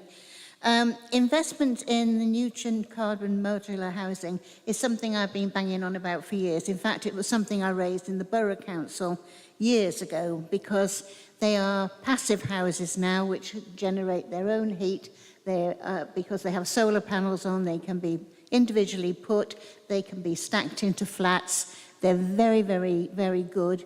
And we had prefabs after the war that lasted over 40 years, and people had to be driven out of them in the end because they were so nice. These places have everything inside, white goods, furniture, everything, and they're really quick to assemble. I will be supporting that. Tackling child isolation and unhappiness. If we're going to give out money, why don't we let the LAPS do it? They know where the money needs to go. The LAPS would be a very good avenue to have that money. I'm sure you're entertaining that because you want to give children the best possible chances in life. And employing neighbourhood wardens, well, of course, we need more wardens to actually make sure that the places are kept clean. It's all very well depending on the wardens and the kindness of residents, but sometimes people just get fed up of seeing the mess in the street. But we will be, and the Clean Air Act, of course, after the discussion we've had tonight, from people who really care and work at this, we really need to do something about our clean air. But I'm sure you will, because there's banners involved, and I know you love banners and flags, so I'm sure you'll do something good about that. Thank you. Thank you. Councillor Adam Brown. Thank you, Chairman. Well, capital spending on modular housing to deliver revenue savings is something that the administration is committed to, and officers are working on that right now. It was in the housing strategy. It will be re-emphasised in the homelessness and rough sleeping strategy that comes to Cabinet next month. And Labour and Lib Dem leaders know that, and I think the two amendments on the subject today look a little like case studies in opposition parties attempting to claim credit for something that they know will happen later. But I can live with that. That's politics. But this amendment is a proposal to spend money that simply doesn't exist, and it's also in places somewhat contradictory. The preamble says a pilot scheme of 30 houses could be built. but the proposal in bold says it will be 15. So I think Councillor Holland-Delamere needs to confirm what his group are actually proposing when he wraps up. But it's not really a budget amendment in any sense of the phrase, and in many ways these are not the actions of serious people attempting to solve a serious issue. We need coherent, workable proposals for such a serious issue. And the Labour group should have done a bit more homework to ensure that a scheme such as this stood a chance of being awarded Homes England funding. But I don't believe they've done that, Mr Chairman, because I have, and this is what Homes England had to say about Labour's proposals outlined in this amendment. They said that the modular construction for temporary accommodation purposes being proposed would not meet Homes England requirements. Therefore, we can't bid for the monies that Labour say we're going to use to build the houses. But the good news is that we as the administration will pursue all funding sources, all viable funding sources, to deliver viable housing wherever possible. So ultimately, Mr Chairman, this is an amendment which seeks to spend money that doesn't exist. It can't be applied for. And while Labour claim that they found some sort of silver bullet, it looks in fact that all they're serving up is a red herring. So I look forward to working with opposition colleagues on this issue moving forward, but not today and not on this, unfortunately. It's not good enough. Thank you. Councillor David Smith. Thank you, Chair. So this Amendment 2 essentially is looking to create wardens that are lean, mean ticketing machines. There's considerably more to wardens than issuing fixed penalty notices. And as a matter of detail, 1,331 FPNs were issued in that period quoted in the amendment. Legislation is very clear in relation to fixed penalty notices. And under the Legislative and Regulatory Reform Act 2006, we clearly do have a duty to carry out regulatory activities, which is transparent, accountable and proportionate and consistent, and for them to be targeted in cases where cases are needed. Clearly, the wardens go off doing that, and we really do value them, and we do value the Wombles, of course, as well. But the legislation of the Reform Act is very clear. In no circumstances should enforcement be used as a means to generate income. So sadly, we can't support this because we're unable to. But let's talk again, because I'm sure we can work something out together. Thank you. Thank you. Councillor Philip Larratt. Thank you, Mr Chairman. With regard to Amendment 3, I find it amazing that every time we get to a proposition about buses, the Labour opposition want to set up an in-house transport facility when they sold off the one that we could have had today had they not have done so to build Sixfields, and here we are calling for an in-house transport service. They got rid of the one we had, and we could have had that today. But I do find, Mr Chairman, that these amendments are trying to preempt the outcome of the bus strategy and the bus service improvement plan. The in-house transport proposal is jumping the gun, and we're already preparing an integration strategy to look at how we can integrate transport services. Well, let's wait for the outcome of that. Let's listen to the opportunities that provides, and then take them forward when we're in a better and more informed position than we currently are. I think there's already things going on that are being piloted. Adults are piloting a proposal utilising community transport, and we know that we are looking to focus heavily on supporting community transport, particularly using the funding that we've obtained from the Rural Investment Fund, and hopefully we can work together to deliver what it is that people need and require. You talk about the hospital park and ride. Well, that again is jumping the gun. We already know that Stagecoach are taking over the services of Uno. Uno operate the park and ride facility, and I know that officers are discussing with Stagecoach how the hospital could perhaps be incorporated into that. If it can't be negotiated with Stagecoach as part of the UNO transfiguration from UNO to Stagecoach, then perhaps we need to take that up through the bus service improvement plan. So there are opportunities to do this, all of this, in a much more informed and evidence-based manner as we go through the bus service improvement plan, the bus strategy and the integration strategy. Therefore, we won't be supporting this amendment. With regard to the hop-on bus service, well, you know, yes, I agree with the sentiment, and it's very easy to visit Leicester and see something in operation there. But we need to consider the wider implications. What are the implications for the commercial services that are currently in operation? We have a very fragile commercial bus operation in Northampton, and if we were to impact on that, we could easily lose other services that we would have to pick up on. And also the costings around it are totally bare. I mean, you know, how many bus drivers to run the services, how many buses? It's very, very vague, Mr. Chairman. But it can all be discussed and all go through the bus service improvement process in the bus strategy, etc. So on that basis, Mr. Chairman, we won't be supporting the amendment. Thank you. Councillor Jonathan Nunn.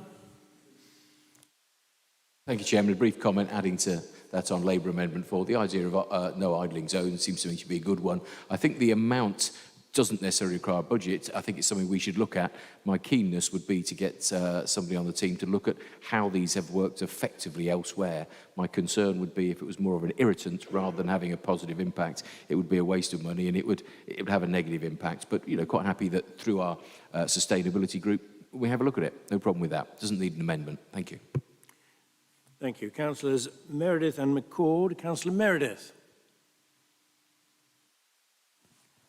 Thank you, Mr. Chairman, for giving me the time to speak. I do appreciate that.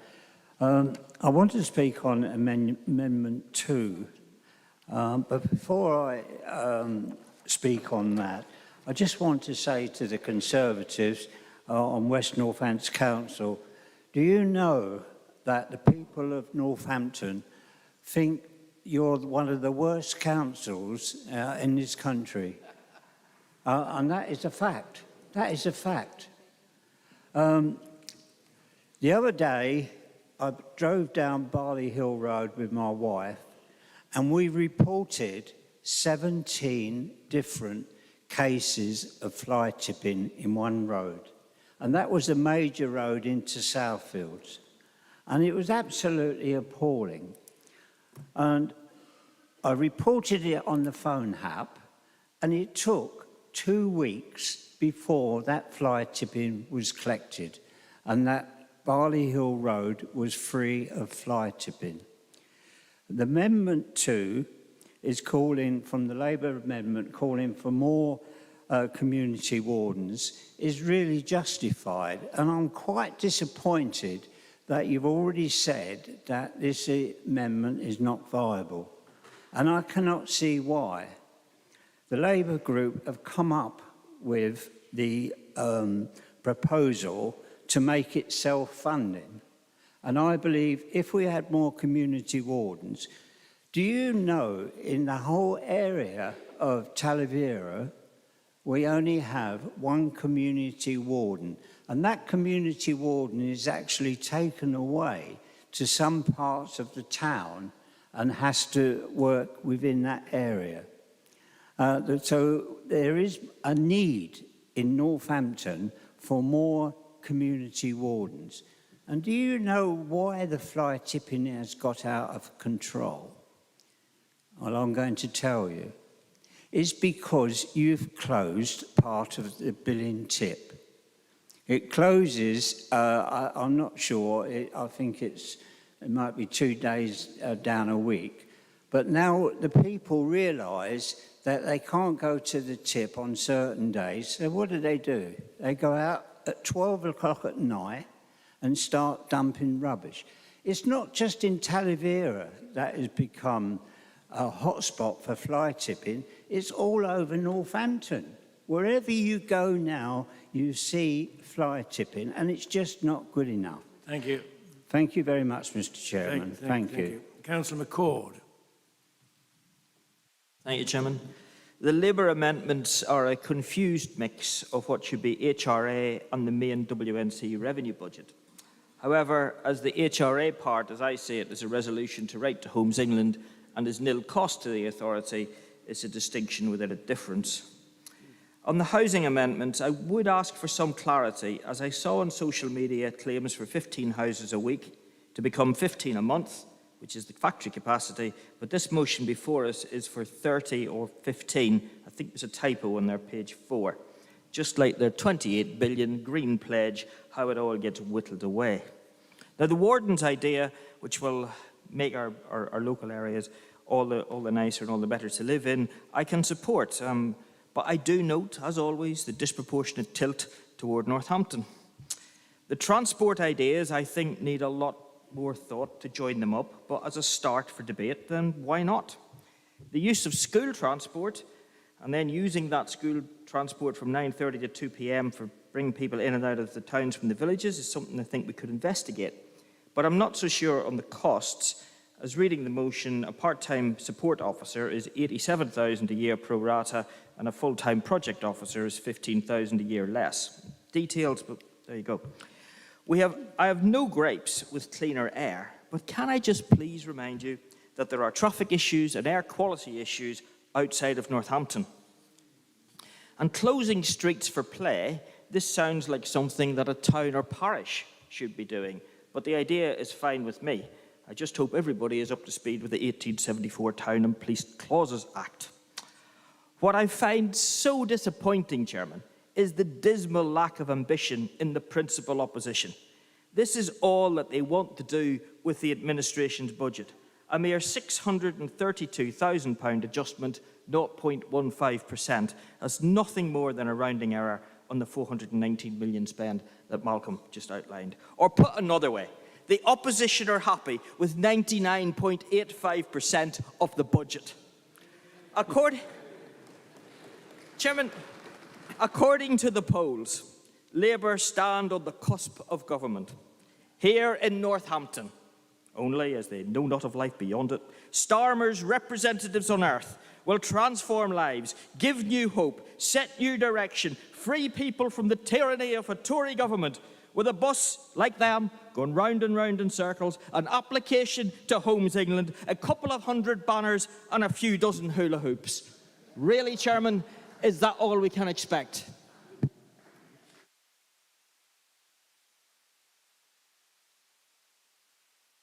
Councillor Brian Sargent. Chair. Councillor Sargent. Chair, Amendment 2.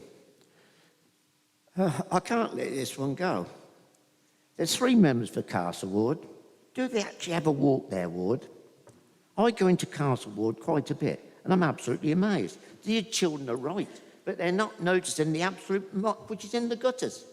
The gutter between Harding Street and Herbert Street, where my great-grandfather used to live, so I know the area well, even though they're different houses. It's absolutely crammed. You can't see the gutter.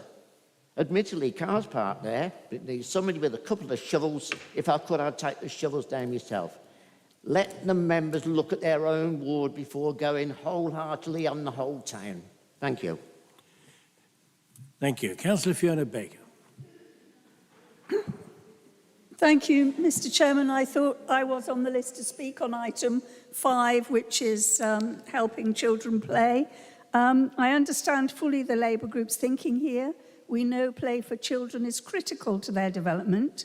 I also think developing safe play within think developing safe play within communities is also a good way forward. My request would be that the town and parish councils explore this alongside the local area partnerships in supporting resident engagement.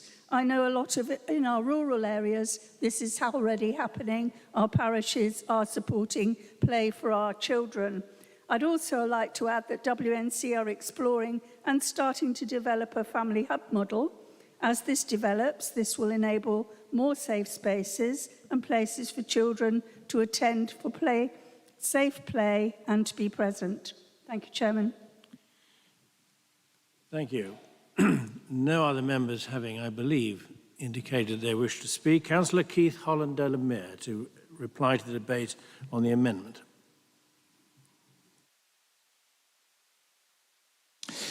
As I said in my speech, the pace of change from this council administration has been glacial at times. There's a great deal of frustration in the fact that sometimes it's tinkering on the edges and waiting for tomorrow, and tomorrow never comes. You know, vote for the status quo.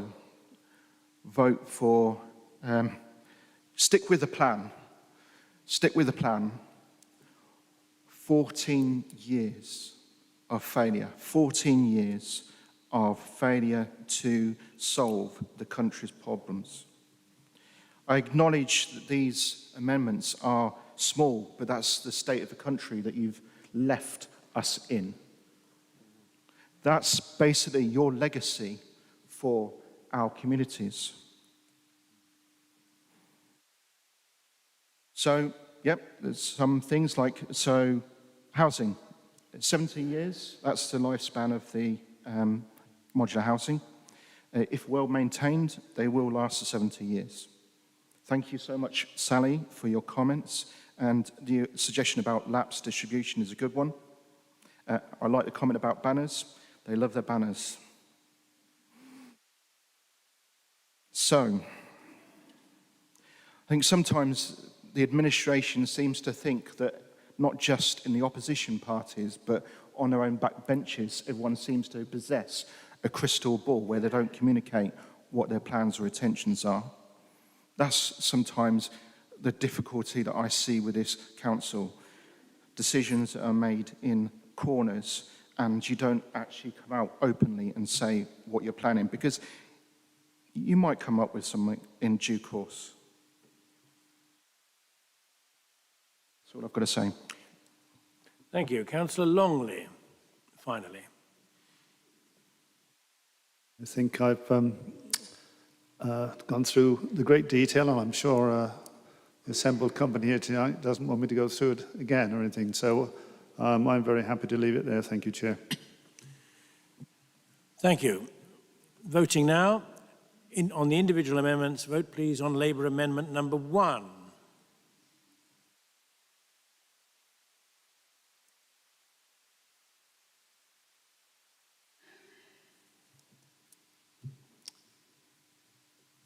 Thank you. That resides at 18 in favour, 52 against. So that is lost. Labour Amendment number 2, please.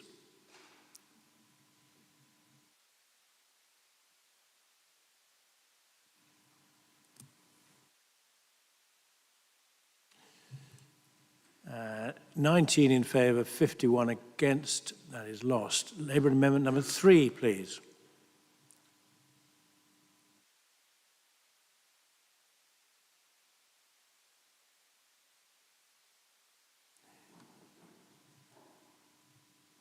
The same 1852 lost. Labour Amendment number 4, please.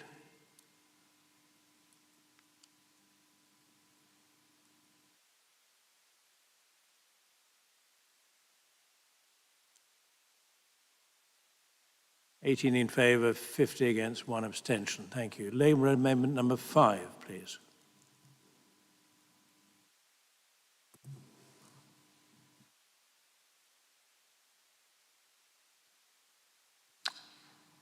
(18 in favour, 49 against, 3 abstentions. That is lost. Liberal Democrat amendments. I propose we will deal with these and then possibly have a comfort break. Councillor Jonathan Harris. Thank you, Chair. I would just like to add my welcome to Councillor Squires. I'm sure your comment, Chair, earlier about some will welcome Councillor Squires was somewhat tongue-in-cheek, at least I hope it was. We should remind ourselves in a democratic society such as ours, we should welcome surely any democratically elected new member, regardless of their political colours. And thank goodness we don't live in a system where differences of opinion, views or values result in imprisonment and death. I'm of course referencing Alexei Navalny in this context. Now, on the context of the budget, the LGA reports that by 24-25, in other words this year, nationally, cost and demand pressures will add 15 billion, almost 29%, to the cost of delivering council services, that's since 2021-22. This comes on top of a 27% real terms cut in core spending since 2010, leaving councils lacking the resilience they need to meet new challenges. This is, in particular, a choice-based decision by national government. I raise it because we all understand the context for which budgets are being set. Now, if I talk about our amendments specifically, the first one is around identifying and utilising school counsellors. School-based counselling offers a safe, confidential place for children and young people to talk about experiences that may be confusing, painful, or uncomfortable. These experiences may exist within their own home, community, or at school. With cuts in youth services of 94% across Northamptonshire since 2010, support mechanisms to have conversations outside of school for many has also diminished. Furthermore, young people's mental health has deteriorated during COVID-19 with higher levels of depression, social, emotional and behavioural difficulties, much more than before when the pandemic hit, as reported in a report written by Oxford University last year. Every child and young person has the right to expect the appropriate support from adults to ensure that they can reach their full potential. Helping children and young people to develop a positive outlook on life is essential. This can be achieved by building social and emotional competencies such as resilience, self-esteem, and interpersonal skills. These encourage healthy behaviours and aid achievement in and out of school. Early diagnosis and intervention work are therefore vital in reducing the levels of poor mental health amongst adults at later life. Without early intervention and support, mental health problems amongst teens and adults results in significant personal, relational, societal, and economic costs. Our proposal is to fund a pilot scheme over a 2-year period to ensure that the schools with most needs have accessible counsellors available to pupils, and of course this would be measured and monitored to review impact. Our second area is around home retrofit advice. 2023 has seen energy prices stabilise after some extraordinary price volatility in 2022. Even so, prices are still double what they were at the start of 2021. So for context, while energy prices have increased by around 100% during that time, the rate of inflation over the same period has been about 11%. And of course, the profits of energy providers have gone sky high. Take, for example, British Gas, who's recently reported a 10-fold increase in their profits. Our proposal is to introduce a scheme working with the National Energy Foundation, NEF, which would be over a 2-year period, and it would provide the opportunity for 200 homeowners to have detailed surveys. There are 2 different versions of the survey at a subsidised price of 50%. They will be carried out by the NEF. Now, they also, NEF, provide initial immediate telephone support for those seeking energy advice. We would envisage putting in place an earnings cap or banding qualification purposes for those people accessing those subsidised reports. The cheapest form of energy is the energy that you don't use. This proposal would help residents begin to consider their options to transition to greener energy, whilst at the same time reducing the energy costs overall, and is in line with the Council's 2045 net zero commitment. Our third area, strengthening the sustainability team at the Council. The sustainability team at the Council have been working with and aligning with the UN Sustainable Development Goals, the SDGs, for a period of time, and we, as a sustainability group, have finally agreed to produce a climate strategy for presentation and agreement to Cabinet in due course. The strategy will be based around the Council's key powers in place, that being energy, buildings, nature, waste and transport, and will align with existing strategies already in place, such as anti-poverty, health and wellbeing, and so on. Our view is that there are funding opportunities available to accelerate and support our goals in this area. The proposed additional resource will support the existing, already stretched team and allow for focus on fundraising opportunities in this area. For those that don't know, the team currently only has 1 full-time member and 3 part-time staff, and one of those is only employed for 2 days a week. Our fourth area, modular or alternative homes for temporary accommodation. With the pressure of Section 21 no-fault evictions, over 4,000 people on the waiting list, and a further 700 people in temporary accommodation, and increasing pressures to accommodate them, our proposal sets aside a further sum to accelerate the work already going on in this area, to look at options for modular factory-built homes, garage conversions, and/or conversions of existing council buildings. All of these can be provided at Passive House standards, which is positive for the council's ambitions. We also believe there may be opportunities to explore conversions, as I say, of some existing council-owned assets. Now, Councillor Brown, I see, has left the room, but maybe he'll hear it echoing around somewhere. It's not unusual, for opposition groups to have meetings with councillors and be aware of these activities that are taking place, but also recognise that perhaps sometimes these things need accelerating. Sometimes thinking the same way is simply that, thinking the same way. Not preemptive to steal anyone's glory, but more about amplifying the message. Our fifth area, signage for the Brampton Valley Way. As has been discussed on a number of occasions, the Brampton Valley Way provides an important connected walking and cycling route and is used extensively for health and well-being and could be used for commuting. In the park's feedback consultation, it is identified as a linear park and is also a wildlife corridor. We should treat it as such by investing in it. In the emerging combined local plan, the Brampton Valley Way is described as one of the sub-regional green infrastructure corridors within West Northamptonshire. This proposal reinforces its status and provides for directional and informational signage on biodiversity, species, etc., for visitors and users. Our sixth area, seed funding for local area partnerships. The LAPs have been in place now for around 12 months or so, and we have now coordinators appointed across them. The LAPs have identified their top priorities within their areas of responsibility. Our belief is that the LAP approach provides an ideal opportunity to develop proactive measures to support communities, engage in preventative activity, and work to improve our communities. The reality is that as things stand, there is no additional funding in place to support this activity and initiatives. There is also some lack of clarity about responsibility and how accountability sits for those who attend those LAP meetings. Our proposal therefore sets out a plan to enable each LAP to have some funding on an equal basis, with each LAP receiving £50,000 over a 2-year period, so £25,000 each year in the first year, fundamentally to create local accountability. Each of these LAPs will be required to utilise the funds on their identified priorities and in ways that create true ownership around investment of those activities.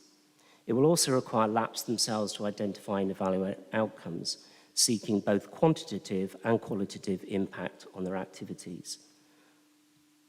Our final area, slightly left field perhaps, but the UK is once again in recession, technical or otherwise.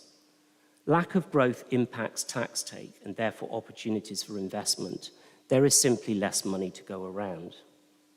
In more positive news, forecasts indicate that the UK will rank third overall in terms of filmed entertainment revenue by 2026.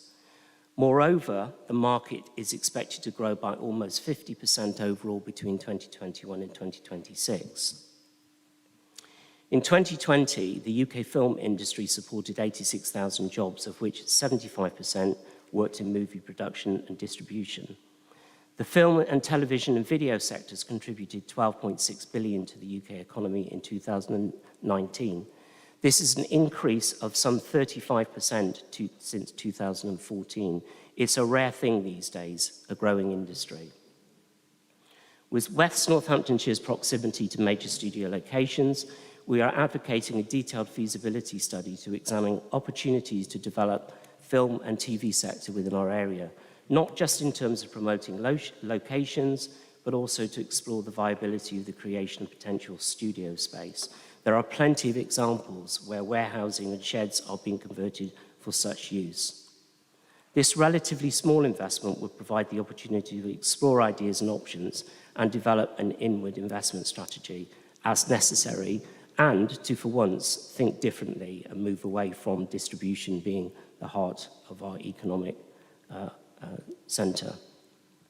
Finally, I'd like to thank Martin Henry, of course, as always, and his team for the useful and substantive dialogue and support in putting these alternative budget proposals together. Thank you. Thank you. Councillor Bearsworth. I'd like to second, Chair, and reserve my right to speak. Thank you. Thank you. Pardon me. I have 8 names given to me. Councillors Purser, Devonport, Baker, Nunn, Brown, Larratt, Golby and Lister. Councillor Bob Purser. Thank you, Chair. And there's much to commend in these Liberal Democrat proposals. Certainly welcome the proposal on school counsellors. We have a crisis among our young people in terms of mental health. So this is a useful way forward. Particularly, clearly that there's some shared thinking on modular building. Retrofitting, we have some good local experience here, as NPH was part of one of the national pilot schemes, and that's made some spectacular progress in achieving energy savings, perhaps up to reducing energy use by 60%. The challenge is how to bring this into the privately owned sector.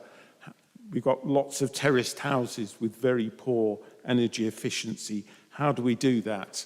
Some of us were involved in the 70s and 80s with housing action areas, which did see methods of producing improvements on a district-wide basis. So I think this is a way well worth looking at. Briefly, just looking at the siding, we need to improve our interpretation of our environment, of our heritage, and it might also assist in this particular proposal along the Brampton Valley Way might just assist Liberal Democrat councillors getting home from council meetings. Thank you, Chair. Councillor Julie Davenport.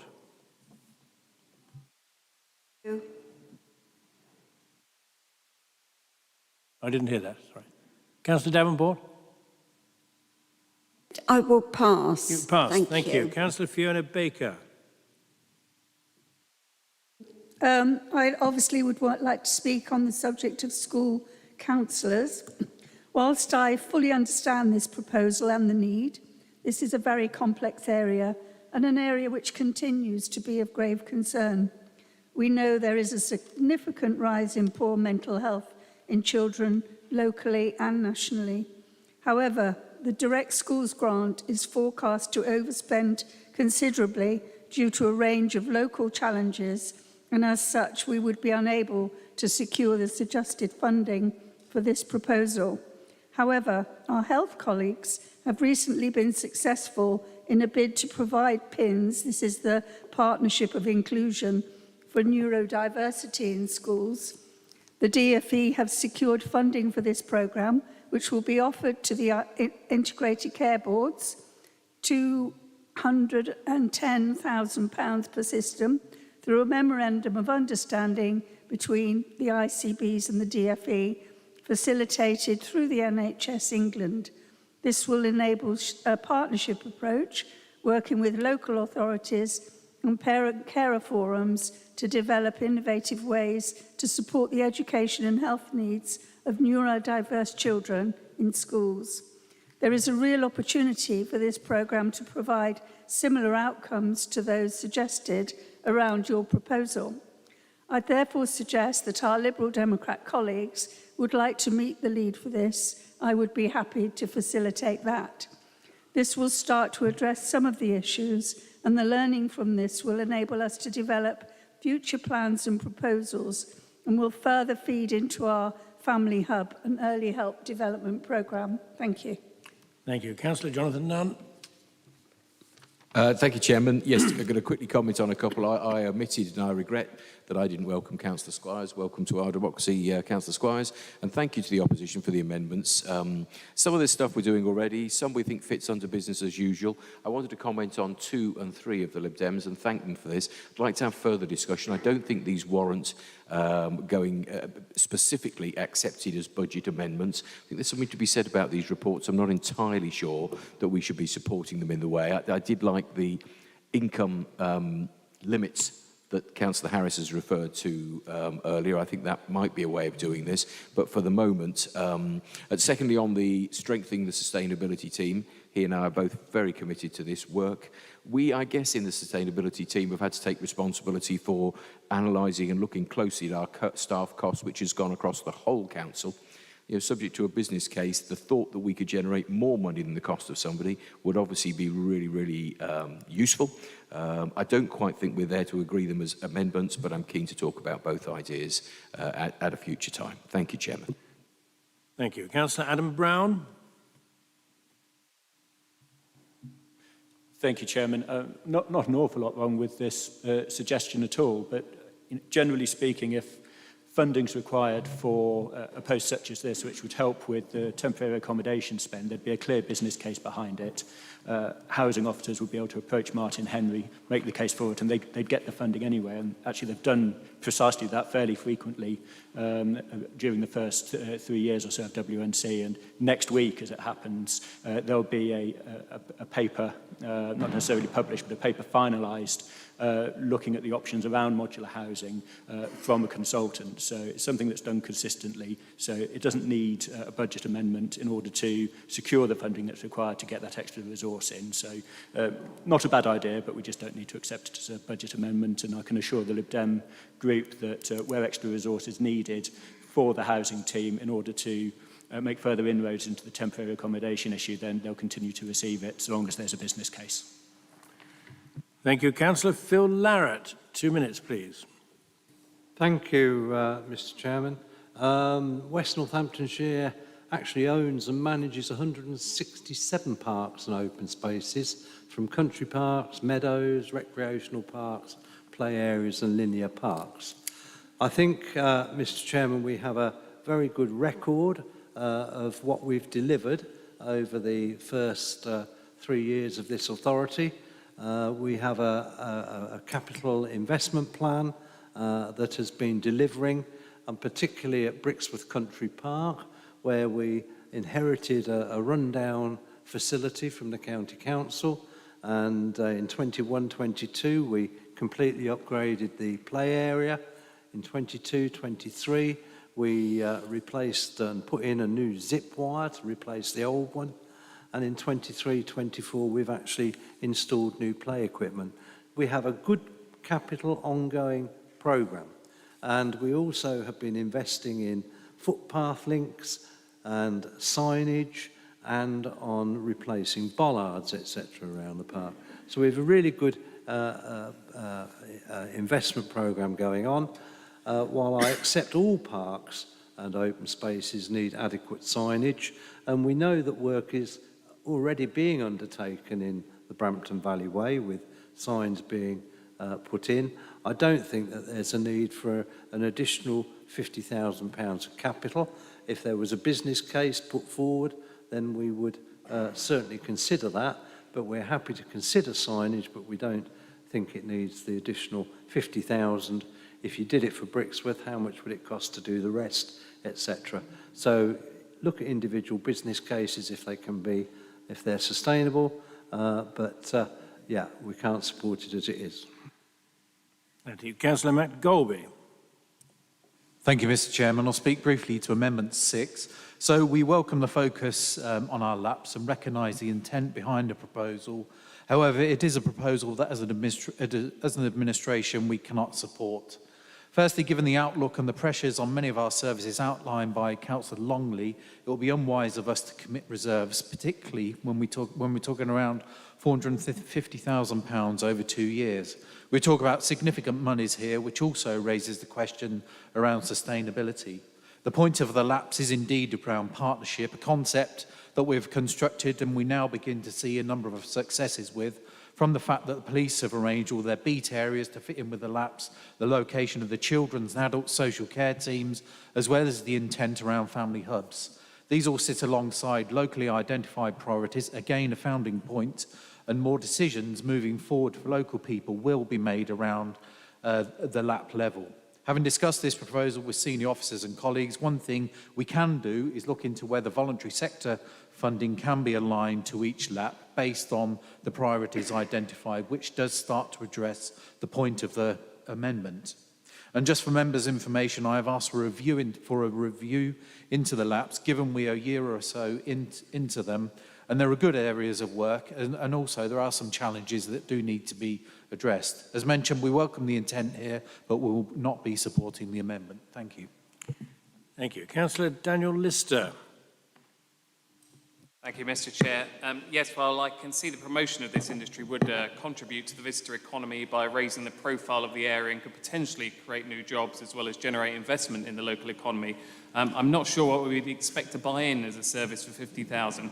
Without knowing exactly what the scope, objectives and expected outcomes would be, it's difficult to say, and it's not clear whether producing a study would be then sufficient to have an action plan and resources to follow up.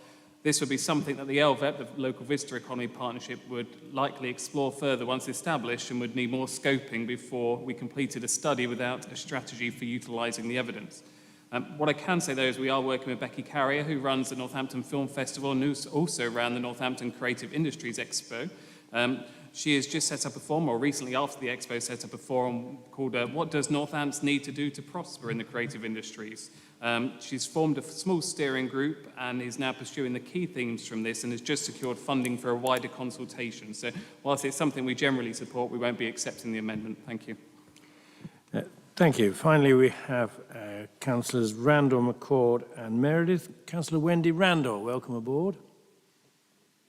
Please accept my apologies, Chairman, for being late. My group will be voting for the amendments. We felt that they're all very valid points. As we know, within schools, there is a real issue within schools. Schools are spending their budgets for counsellors to come in and help the children. Mental health is at an all-time high.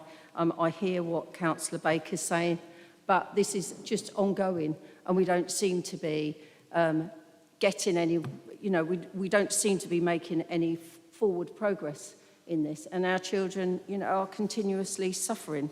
So that was the main part that I wanted to talk around, Chairman. Thank you. Thank you. Councillor McCord. Thank you, Chairman. Well, the Liberal Democrat customer satisfaction stands at 99.89%. However, the Liberal Democrat amendments are a beautiful mix of the sensible and the absurd. I'll start with the sensible. The seed funding for LAPS is a good idea. There is little point in having these things if they have no budgets, and I certainly know my ward colleague Ken Pritchard has been banging on about lack of budgets for LAPS for a while. And all the member organisations, in my view, should be contributing to get better value for the taxpayer's pound. And the Brompton Valley signage, I can support that, provided it also kills off the pipe dream of having it as a functioning railway line once again. And the feasibility study for film is a bit of a sensible lateral thinking. I often thought that things like the old courthouse and the county hall could be used for period dramas and drive income. But I'd look forward to some of the movies that could be coming out. Pet Care by Jeremy Thorpe.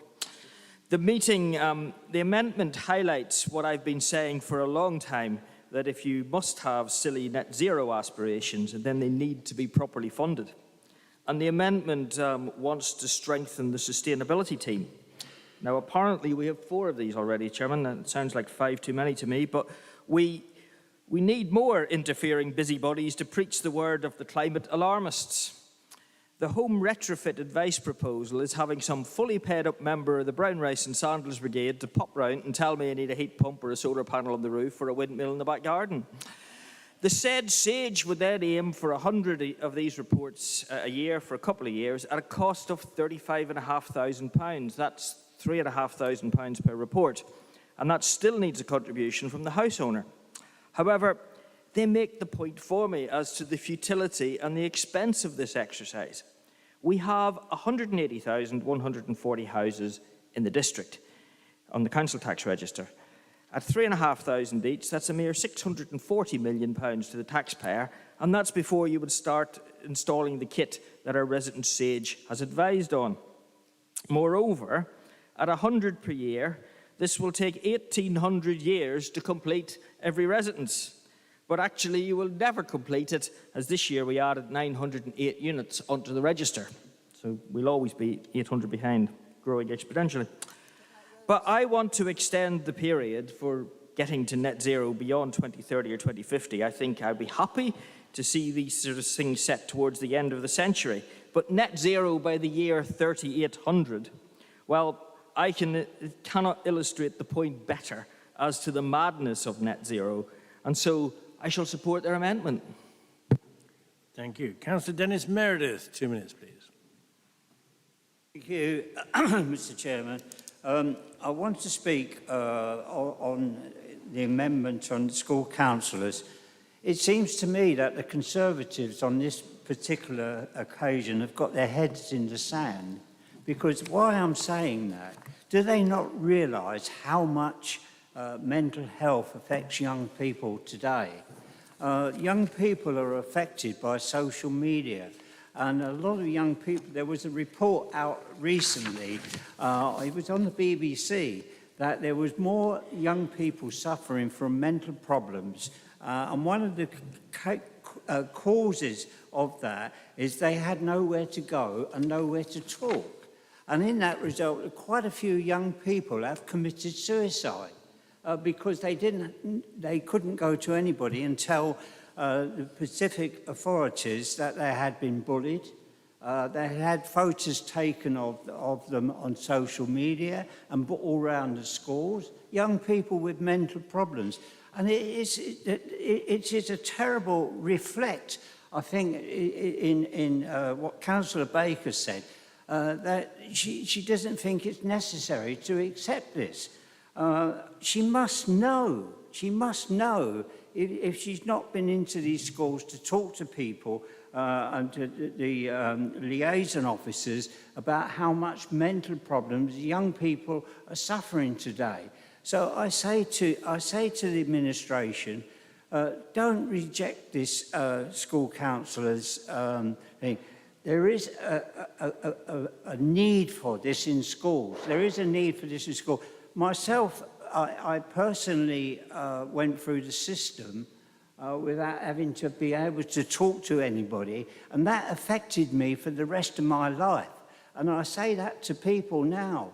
If these young people are not caught early, they're going to have serious problems when they get up, because they never ever forget it. It's always there. Even if you get to 80 years old, it's always there. It's never put out. So this particular amendment, I say to you, rethink again, because it is a good thing. It's needed. It is definitely needed for young people to be able to single out a counsellor, tell them their problems, and that counsellor can stem that young people, liaise with their parents and get it sorted. So please don't dismiss this. Please include it within your budget. Thank you. Thank you. Councillor Zoe Smith. Thank you, Chair. Just very briefly on the topic of school counsellors, I would just caution, I think the project that's being done for young people with neurodiversity sounds really important and something that needs to happen, but that neurodiversity and mental health challenges are not the same thing, even though often young people with neurodiversity who also experience mental health issues are pushed between the two categories and fall through the cracks completely as a result. So it's brilliant to focus on young people with neurodiversity, but that is not the same thing as providing counsellors for children across the board, and there is a real danger of young people falling through the cracks. There are all sorts of reasons. Children who appear to be thriving can experience mental health challenges. People who are doing extremely well but are put under massive pressure as a result can experience mental health challenges.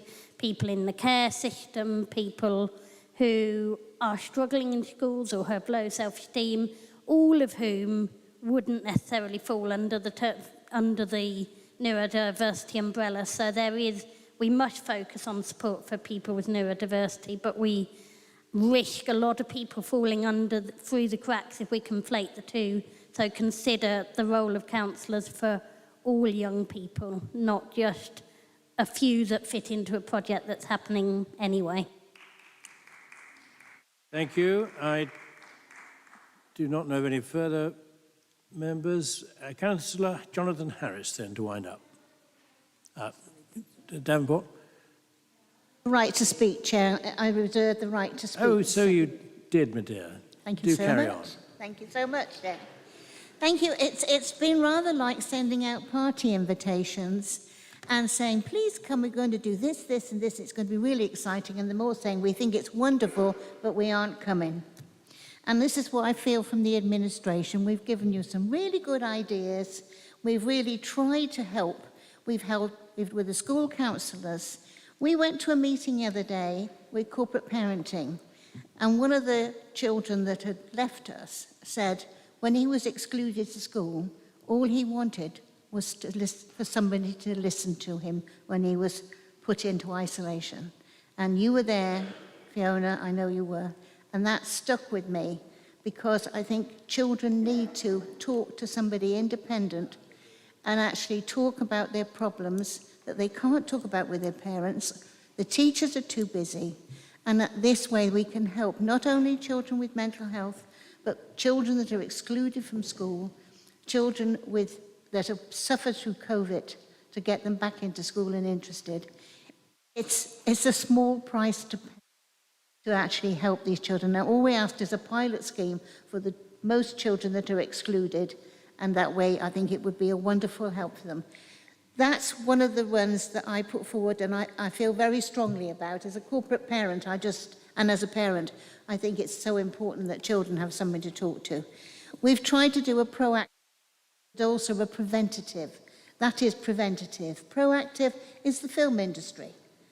I mean, that's a wonderful idea. All we've asked is some money to actually look at what we can do here. It's not a vast sum of money. We're not spending a fortune. We're just saying, let's have some money, what we can possibly do. I mean, and we've looked at the modular homes. Now, as I've said in here, we know this work is being carried out already, right? We're not trying to take the credit. What we're saying is, we've given you 50 grand to get it done quicker because we've got 700 people in temporary accommodation. It's just a bit of extra to see if you can rush it along a bit. So, you know, all these are sensible ideas that we come forward. We haven't spent vast sums of money because we haven't got vast sums of money to spend, and it would be irresponsible. But I just feel that all this has got to be looked at. And you can say to somebody, we can bring this to you, and then you can look at it and we'll give you a business case. But why should we work up a business case when already tonight you've turned it all down? And it's just a shame, because if people bring you good ideas, you should welcome them with open arms, because we should be working together for the good of people in Northamptonshire. Thank you. Thank you. Councillor Harris. Thank you, Chair. A few words to say, really. Disappointing, but never surprising is probably the way I would start. I would like to be the grown-up in the room, and I welcome the offer from Councillor Baker, and we would love to take you up on that offer. And I would do the same for, obviously, Councillor Nunn. I think we do have a lot still to talk about those opportunities. So let's at least have a proper discussion and take those issues further. Councillor Lister, I would also be interested to see whether there's any avenues that we can pursue there with your contacts with Northants Film, because I think these ideas are too good to just throw away. Councillor McCord, what can I say? Reassuringly, Councillor McCord, the gulf between us on the issue of climate is as large as it can possibly get. And as the planet dries out even further, that crater will get bigger, no doubt. But at least it's reassuringly Councillor McCord on that particular issue.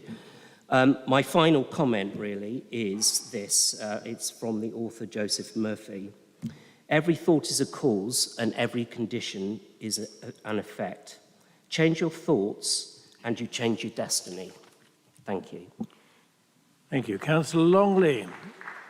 Well, thank you, Chair. And, briefly, I would use a small illustration here to just put a final point and then be brief about this, and that's on the school councillors' suggestion or proposal, and a very interesting proposal, well, they all are, and that's going to be funded from the high needs block. That the implications of that are clearly financial, because that will take money away from SEN possibly. So what this illustrates to me is that when you have an idea of this, now we wouldn't ask you to put a business case together on this necessarily.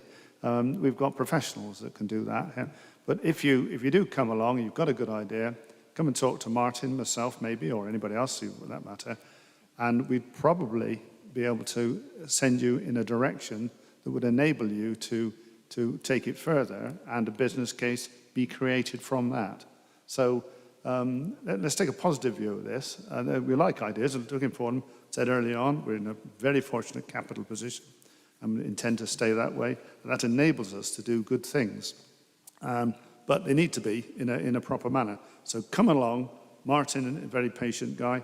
I'm a little less, but I'm there. And we would sort of indicate a direction that you might go or you might not and chat it through you in a positive manner. Hopefully to see you. Thank you, Chair. Hopefully it helps. Thank you. A series of votes. May we now please vote on the Liberal Amendment number 1.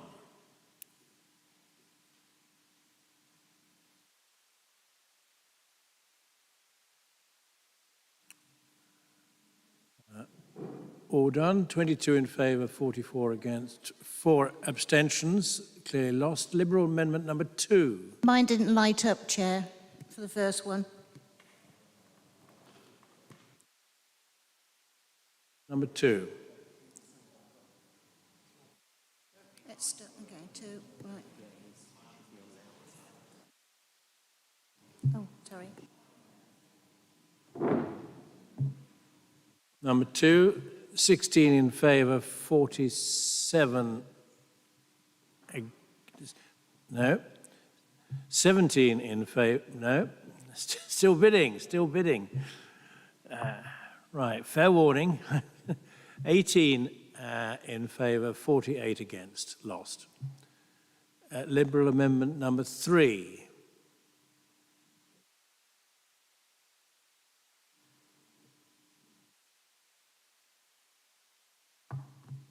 (18) in favour, 52 against, lost. Liberal Democrat Amendment number 4.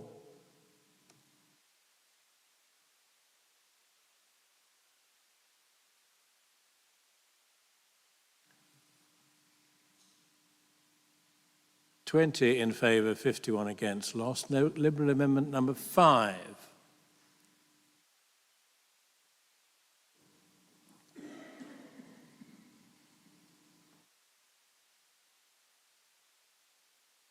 No, 20 in favour, 49 against, lost. Liberal Democrat Amendment number 6.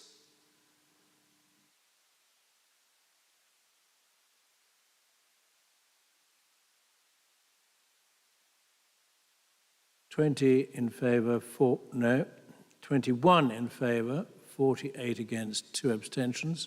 Finally, Liberal Democrat Amendment number 7, please.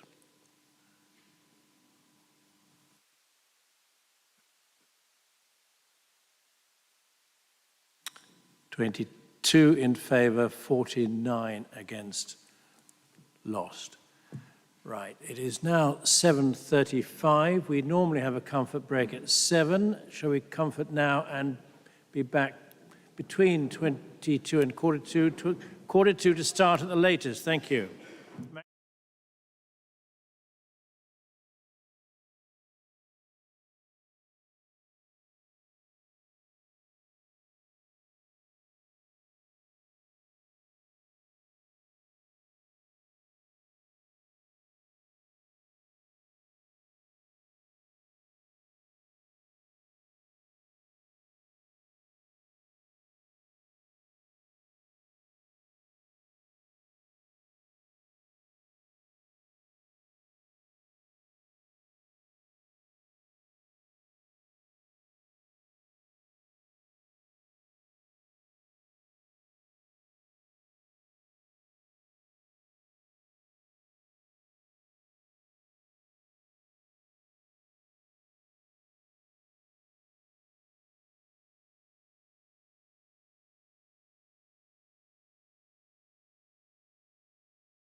Probably need to change my specs.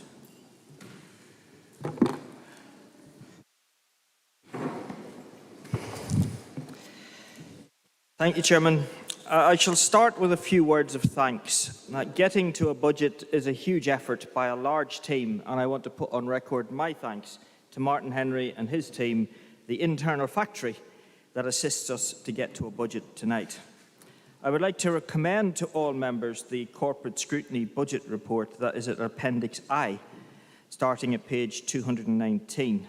And thank you also to all members of the Scrutiny Committee and those non-members who helped out with the scrutiny process. I am grateful for all your efforts.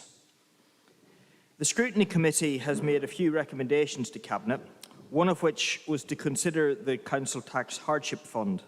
And I'm pleased to see that Cabinet have responded to the requests of both the corporate scrutiny that I chair and the adult scrutiny that Rosie Herring chairs, with a positive contribution to top that fund up. So thank you for that. I want Council to note the comments about the Children's Trust. We in Scrutiny deliberately choose not to look at this area in order to create space for the interventions that are underway to have an effect. But please do not take away from this that the committee is indifferent to the largest overspend in the Council. Chairman, I've said many times that until we have a national funding solution to care, both adults and children's, the amount of cash any council has discretion over is minuscule. My amendment relates to highways maintenance, potholes and pavements, but to properly fix these things, we need to fix care. I am aware of that, so I don't proclaim this as a silver bullet to bring the district's roads up to scratch. Sadly, it won't. I picked up an almost throwaway comment in another meeting that there was potentially a 1.9 million reduction in the funding for highways maintenance in the incoming year than at present, and that the JCB pothole machine could not run to its full potential because it consumed material at a faster rate than the budget allowed for. The classic case of buying the car and not being able to afford to run it. To get to the bottom of this, it was considered as part of the scrutiny work of the Council. The present funding is made up of base WNC funding plus one-off cash injections from central government when they feel the need to cool the political temperature on this issue. Last year, we had a couple of slugs of one-off cash. We also had an announcement that by cancelling the northern part of HS2, the only bit that made any sense, the 8 billion would be redirected to roads maintenance over time. The HS2 funding gives 1.54 million in 23-24 and the same again in 24-25. The issue is that as we stand today, the government funding is 1.9 million less. Now, there may be an announcement in Jeremy Hunt's budget next month that illustrates, but this illustrates the problem. In 5 weeks' time, what is the sum available for highways maintenance, and how can we plan schemes and be proactive with such budget uncertainty? In anticipation of any additional cash, the amendment states that it is to be genuinely extra and not sneakily swapped out. This amendment replaces that funding shortfall by moving 2 million from the contingency to the highways budget. It has little impact on the structure or robustness of the budget. The contingency will stand at 8 million. The draft budget in December had it at 6.7. The risk in the budget is less than the draft. 1,200 children and a few thousand adults are taking up 62 pence in every pound this council spends. Our residents, who can see the roads and walk the pavements, will shortly get their bills and ask the perennial question, what are we paying for? Our roads are in a poor state. The current policy is the orderly management of decline. We must not allow that decline to be accelerated by reducing funding further. We have a machine that can make a difference, but we restrict its performance because of budget issues. We need to unleash that equipment to do the job it was bought for. Tonight, Council has the opportunity to take the side of the residents. By supporting this amendment, Council can support the residents and make their priorities the priorities of this Council. You can support the amendment and keep funding at its present level, or carry on managing the decline of our roads and pavements. The choice is clear and stark. Broken alloys, broken ankles, or pothole and pavement repairs. Tonight, this council can make a difference by investing in our roads and pavements, or it can trouser the cash and hope no one notices. I move the amendment. Thank you. Is there a seconder? I've not been notified of a seconder yet to speak. Yes, who is that? I can't see the name. I'll second this motion, and I reserve the right to talk. Thank you. I have 6 names notified: Councillors Councillor Randall, Purser, Davenport, Meredith, Beardsworth and Larratt. Councillor Wendy Randall. Yes, thank you, Chair. Really interesting amendment, this one. As we all know, our roads are in an absolute shocking, appalling state. I've raised this many times, and I have heard councillors in villages say that, in fact, that their roads are, are okay. Speaking to RAC men, I thought, I'll ask them to see what they think about our roads. And I said, what areas do you cover? Mainly Northamptonshire, but also Bedfordshire, Milton Keynes, Peterborough. And I said, I'm led to believe that the state of the roads are the same all around the country. Is that right? They said, absolutely not. Northamptonshire has got one of the worst state of roads in this country. And they said, and the reason it is when you watch them repair a pothole, they repair them when they're full of water. And all that happens is they pop back out. And I think many of us will see that happening time and time again. We shouldn't be here today asking to have an extra £2 million out of our contingency. The money should be coming from government. They have underfunded us year on year on year, and our roads are shocking. I don't know how they prioritise on some of their repairs, and my fellow Daventry councillors will agree with me, I'm sure, that I think last week they actually repaired the wrong roundabout. Because the roundabout they should have repaired, you almost jump like a rabbit going around it. It is absolutely awful. And yet they repaired the roundabout, the opposite end, that had just got a little groove in the middle. So, there's 2 things here. Who's monitoring the repairs that the highway contract are delivering? Because often I feel that they are not being carried out to last. On social media, every day I hear people complaining about their cars that are damaged. So many claims have been put in, and all they're being told is basically tough luck, and they're out of pocket. It is disgraceful. So, for the reason, I don't feel that it should come out of contingency, but if that's the only way we're going to get any repairs for our residents, then my group will be supporting this amendment. Thank you, Chair.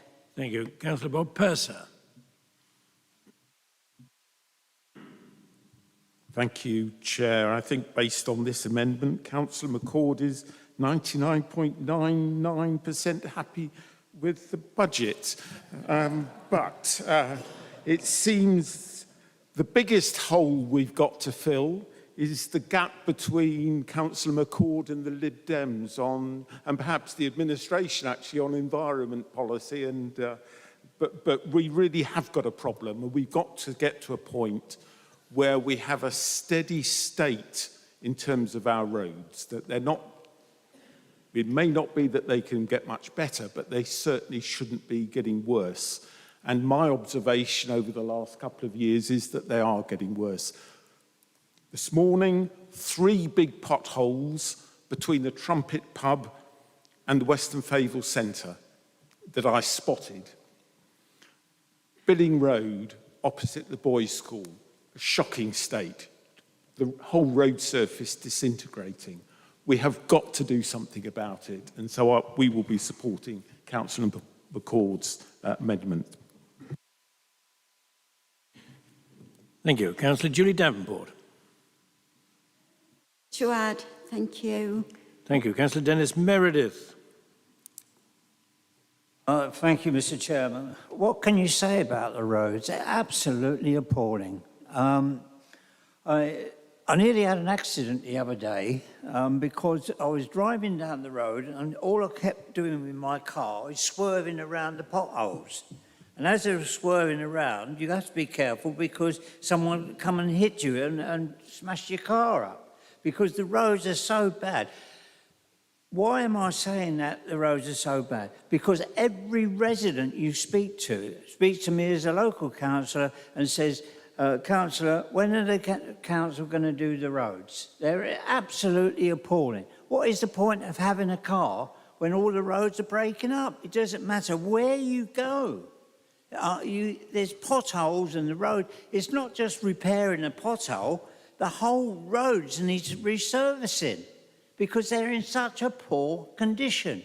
And it's just been stated here tonight. Councillor McCord said that the roads are astronomical. So I will be supporting, my group will be supporting this amendment, and we hope that you will accept this amendment and get things done. I was also quite appalled, really, the amount of money we got in reserves.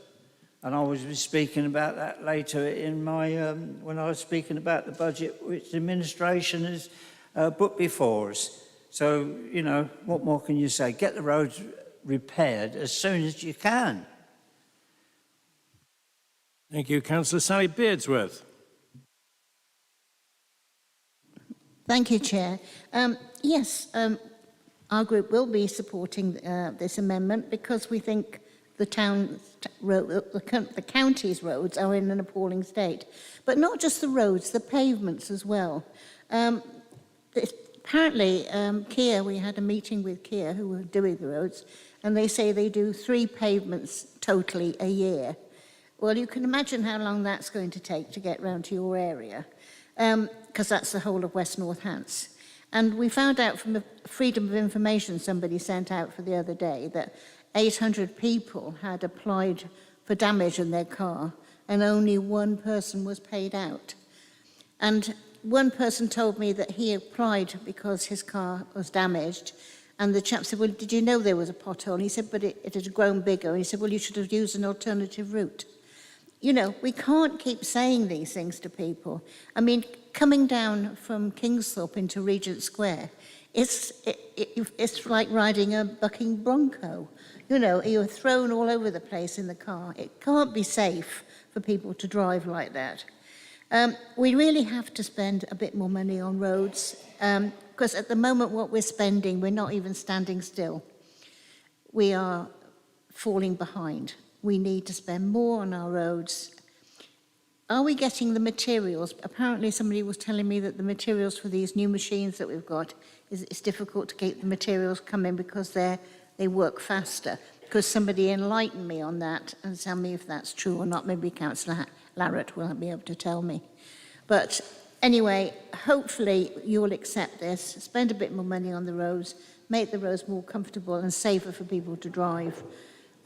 So I'll be supporting this. Councillor Philip Larratt, 2 minutes, please. 2 minutes to answer all that lot, Chairman. That's a bit difficult, but very quickly. Pothole Pro is working well. We are more efficient. I'm not aware of any problems with the machine and the materials. What I am aware of is that there's a problem with the workforce keeping up with the Pothole Pro, and as a consequence of that, Kier are investing in a further bit of equipment that follows it around and relays the surface, and that will improve the whole process ongoing. So that has been the difficulty. Yes, Mr. Chairman, I agree that our roads are not in the best of states. And more recently, with the bad weather and the cold weather, in particular before Christmas, they are in breaking up and potholes are appearing. I hear what is said about potholes being filled and then popping.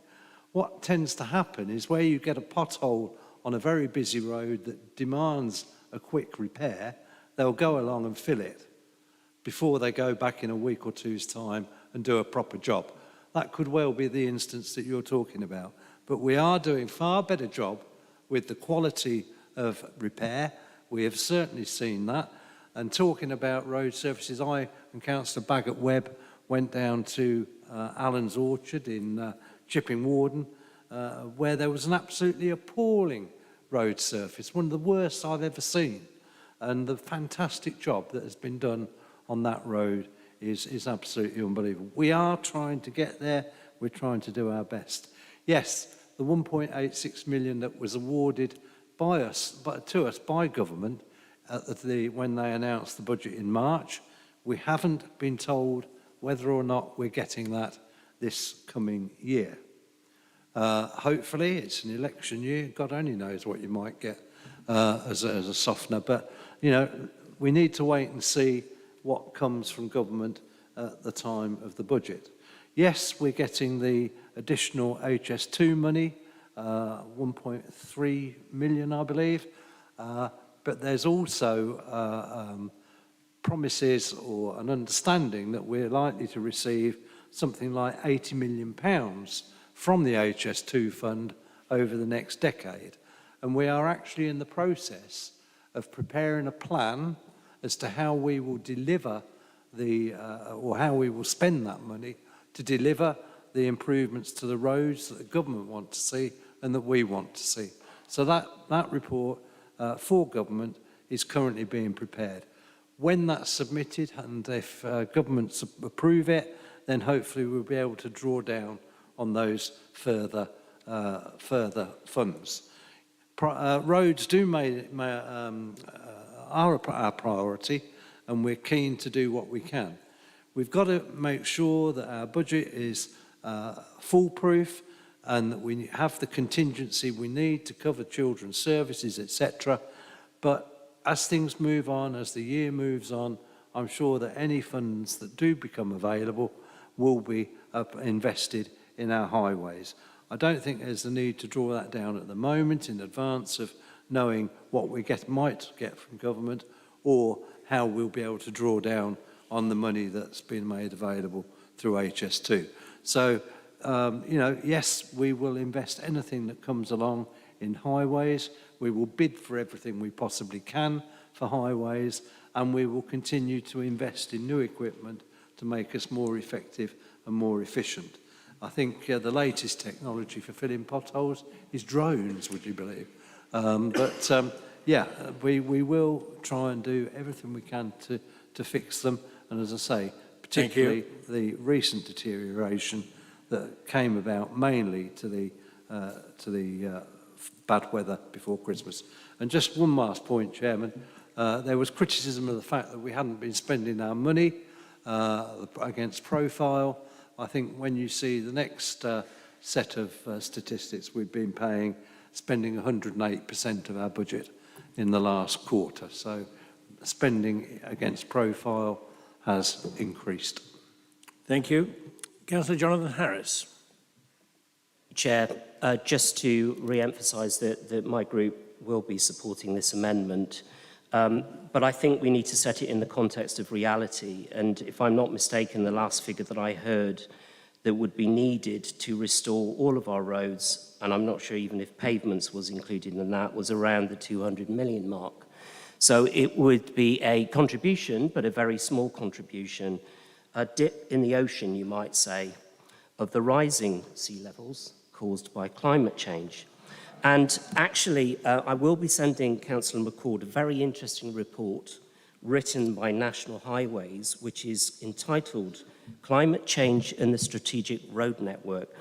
And the strange thing is that hotter summers, wetter winters, actually impact not just the national strategic road network, but all of our road networks. So yes, there is a massive underinvestment problem, but there is also the reality of a climate change problem. So unless we tackle that problem as well, we can look forward to travelling on gravel paths very soon. Thank you. Thank you. Councillor Clark, you seconded. Do you wish to speak? Thank you, Chair. The vast majority of our residents see only a few of the services from the council. Bins emptied every week, maybe go to leisure centres, and most importantly, roads and our forgotten footpaths. They see little of rest. They judge us on, they see little of the rest. They judge us only on the things alone, and their judgment is harsh. Our roads and pavements are in a poor state. As Councillor McCord just said, the policy is one of managing the decline. We need to try to improve the state of the road network. We have a shiny new JCB machine that will help us repair potholes. Because it's so fast and efficient, we can't afford to run on full capacity. Now, this is from me having conversations and watching the machine operate, and it works that efficient. There's not enough budget to make it run at full max. So we also don't need, when we don't need the machine, could we rent it out to other councils to help with the potholes on the days we park it up, which may get this council some cash? The amendment simply gives our Highways Department some certainty as to the budget they will have from the 1st of April. Government might dish out more money for potholes and pavement repairs in the budget. We don't know. We do know that tonight there is a 1.9 million less to spend from April than there is today. The amendment simply restores that funding. It is funded by shuffling money around the budget. I ask Council to support this and be able to say to residents that we do the maximum we can with the money we have. The alternative, vote against it and bank the money. Allow our roads and pavements to continue to erode away. Ignore the biggest area of concern and complaint for thousands of residents, but allow the bank balance to rise. So I ask you to support this motion, support our motorists and our pedestrians, put the council on the side of our residents and show them we are listening and responding to their concerns. I second this motion. Thank you. Councillor McCord, to sum up. Thank you, Chairman. Well, firstly, can I thank all those who are going to support, and I rather suspect the ones who are going to vote against secretly want to support, but they just can't bring themselves to be seen to be doing the right thing by our residents. Can I thank Councillor Larratt for confirming that all my figures were correct, and the hope that we might get more money from the budget. Any plan which has got hope at the centre of it is not a plan. We really do need to try to give certainty, and that's a plea actually as much to council funding in general as to this one particular budget in particular. The appalling state of the road has been mentioned by numerous speakers. I won't need to repeat any of that. And as we're going to be moving on, Chairman, I think we should just move on with the meeting. So thank you all for your support, and I'll be interested to see who's going to vote what way. Luckily, these are all recorded, and residents will be able to get out the list of names when the minutes are printed. Thank you. Thank you. Councillor Longley.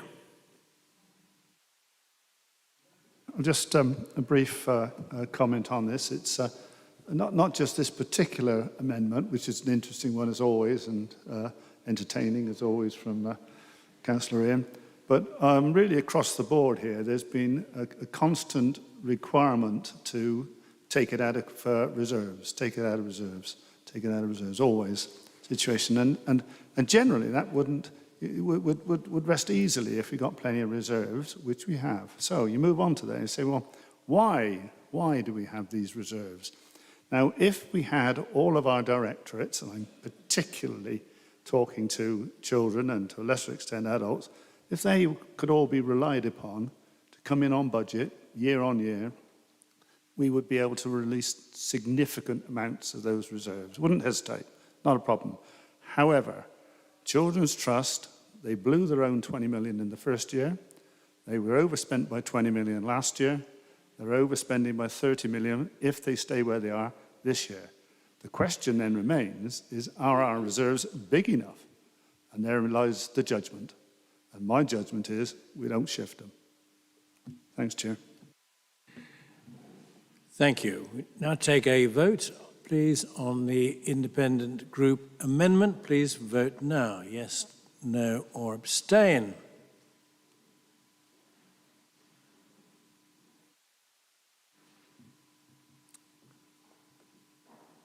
(27 votes in favour, 39 against and 1 abstention). The amendment is lost. For the purposes of the budget debate, Councillor Julie Davenport is described as a non-aligned member and is entitled to make a statement. Councillor Davenport. No one can deny the huge amount of work that has gone into this. Getting a balanced budget might not be such a big challenge when you think about sticking to it. That's when it becomes difficult. And with the cost of living challenges that will continue to eat into the reserves, we are looking at a black hole of around 90 million by year 27. Now, this year, because unfortunately I wasn't able to be here as often as I'd like, I wasn't able to bang on about the retrospective purchase orders. Now, that is an invoice for goods and services, and the invoice predates the authorised purchase order, which means we might not get best value for money, might not use the approved suppliers, and there is the risk of fraud. I'm not saying there is, though. Now, the last figures I obtained for what we are responsible for is 27% of purchase orders are retrospective. Now, out of 100 million, they would amount to 35 million. Now, that percentage, 27, is quite low compared to what it was. It's gone down, but the Children's Trust is not included. So I obtained their numbers, and theirs are quite different, and they vary between 49% to 60% retrospective purchase orders. Again, out of 100 million spend, that could amount to 49 to 60 million. Now, obviously, emergencies happen, but can all that spending be emergencies? And until someone proves me wrong, I will continue to think that we can make more savings by looking more closely at the culture. And I was told that that would happen after what happened in NCC and the peer review. I was told that there would be a culture change. And when you think that 30 million has been overspent by the Children's Trust and 16 plus million of that is for us, then I really do think that we need that seat on the table and for us to look closely at retrospective purchase orders. Thank you. Thank you. Having disposed of the amendments, we now move to a debate on the substantive budget, of which there are 11 names given to me. The first 6 are Councillors Randall, Holland, Delamere, Purser, Al-Wahabi, Jolly and Smith. Councillor Wendy Randall. We have seen a failed budget every year to date, and the figures you present are unreliable. This budget does nothing to address the issues we are facing. It's just the same old. All we see is a sticking plaster. When you have come in under budget, in most cases, this is due to staff vacancies. Let us remind ourselves that it is your government that has reduced the government fund that they give us by almost 50% to what we received under a Labour government. When the County Council went bankrupt, and let us remind ourselves that many of you were on that cabinet also, we were told that by becoming a unitary council, it would be a smooth transition and the general public wouldn't see any difference. Well, we have. We are all paying more for less. We have seen bus services cut or reduced, our SEND families suffering, waiting way beyond the legal timeframes for EHCPs, and many without a suitable school place. People are experiencing flooding like we've never seen before, many having to evacuate their homes. The list is endless, and I put the blame of lack of funding at the door of the Tory government, but it is you that have failed to use the funding efficiency. You are elected by the people because they put their trust in you to deliver services on budget.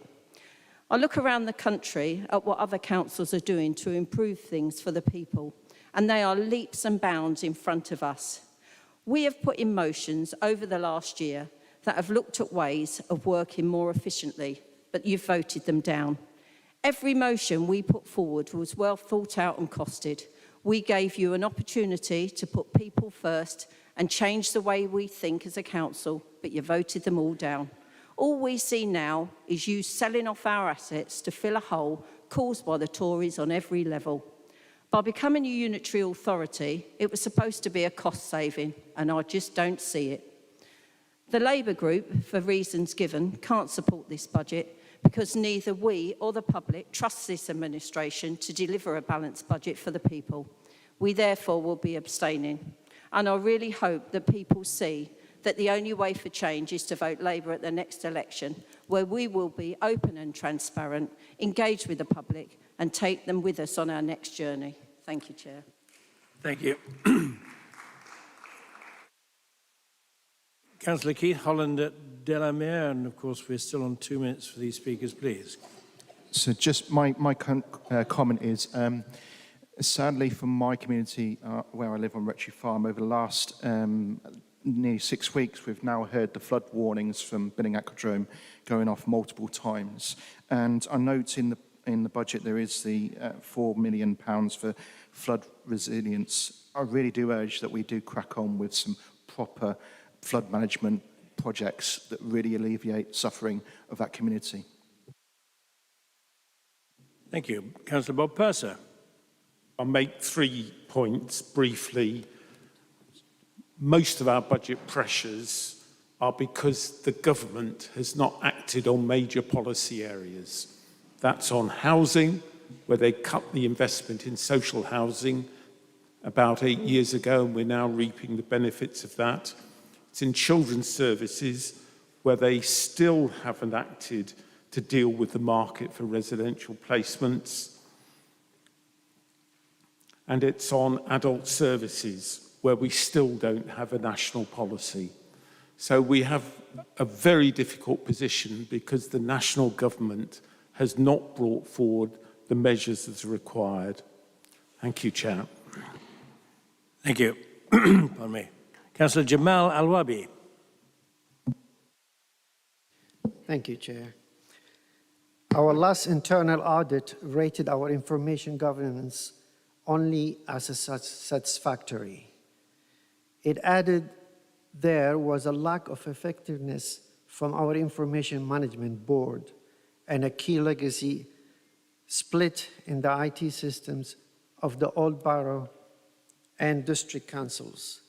Last July, the Modernizing Systems Task and Finish group found there is a need for more investment into ICT and should be the higher priority.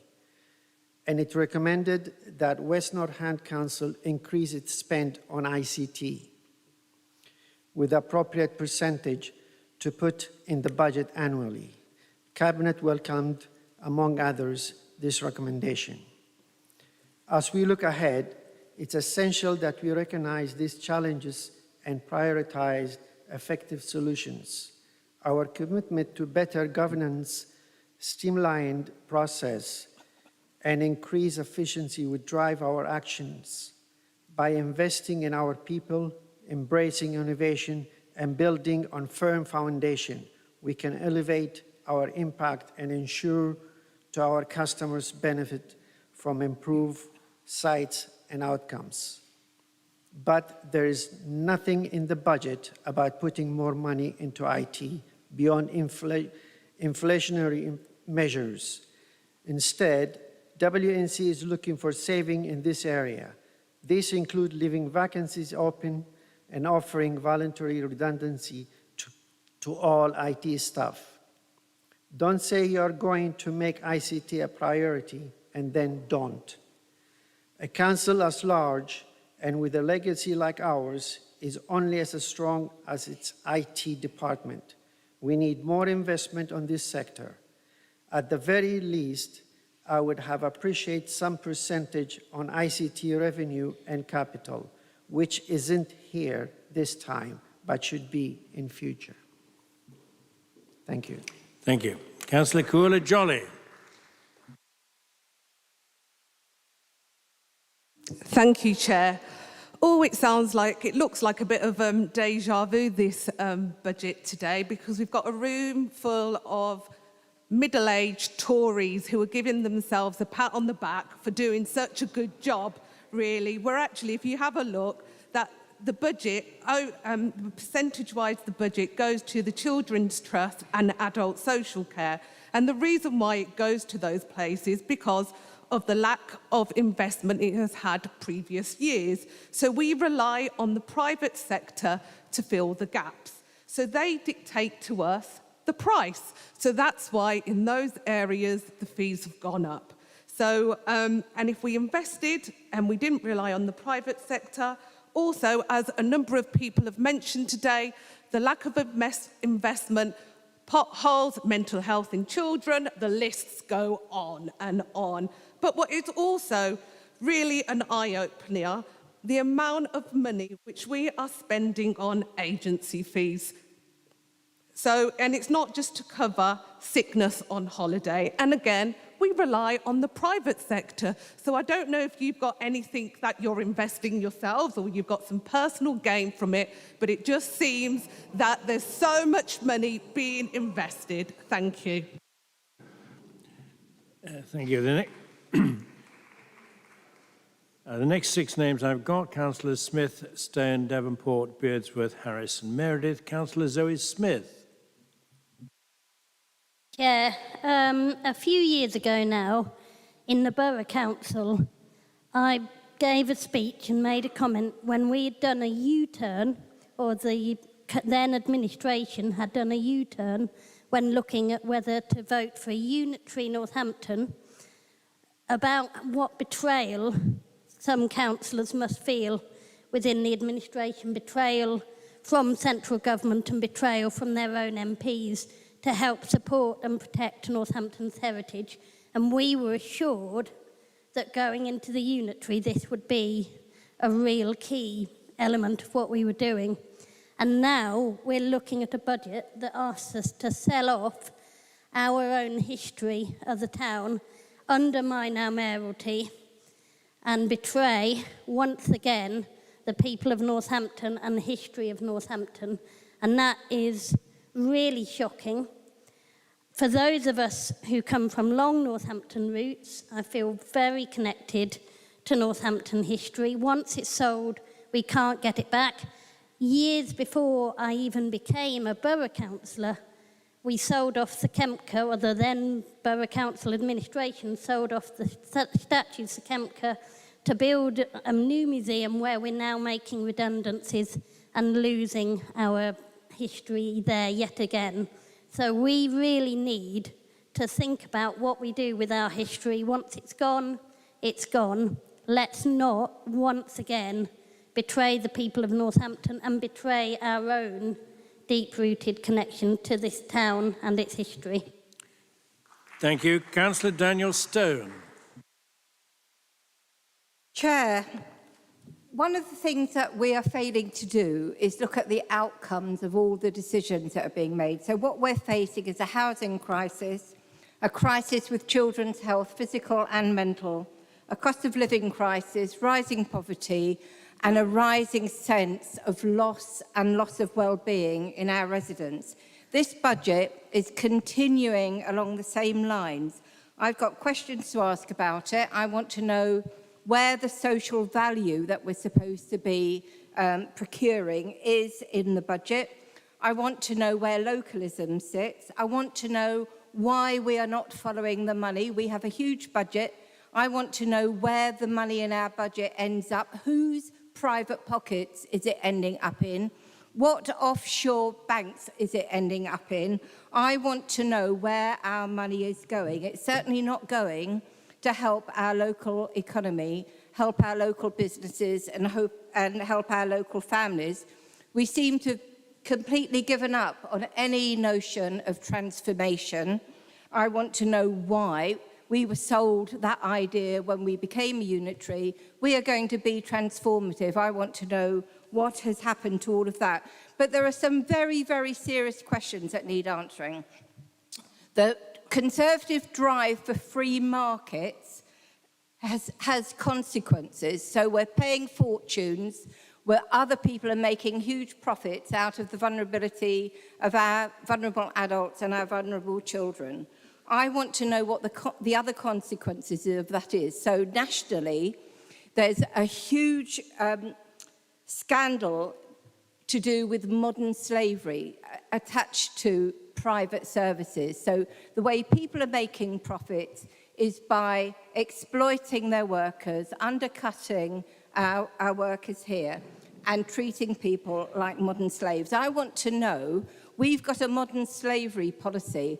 I want to know who's scrutinising our supply chains, and I would like to ask for a report to come to Council showing us that it is being scrutinised and we have got something to say about it. I want to make sure that our next budget, if you don't mind, is properly looking at what the needs of the people are. We shouldn't just be balancing the books. We should be looking for value for money. We should be looking for effectiveness, and we should be looking for transformation. This budget is a complete disgrace. Councillor Julie Davenport.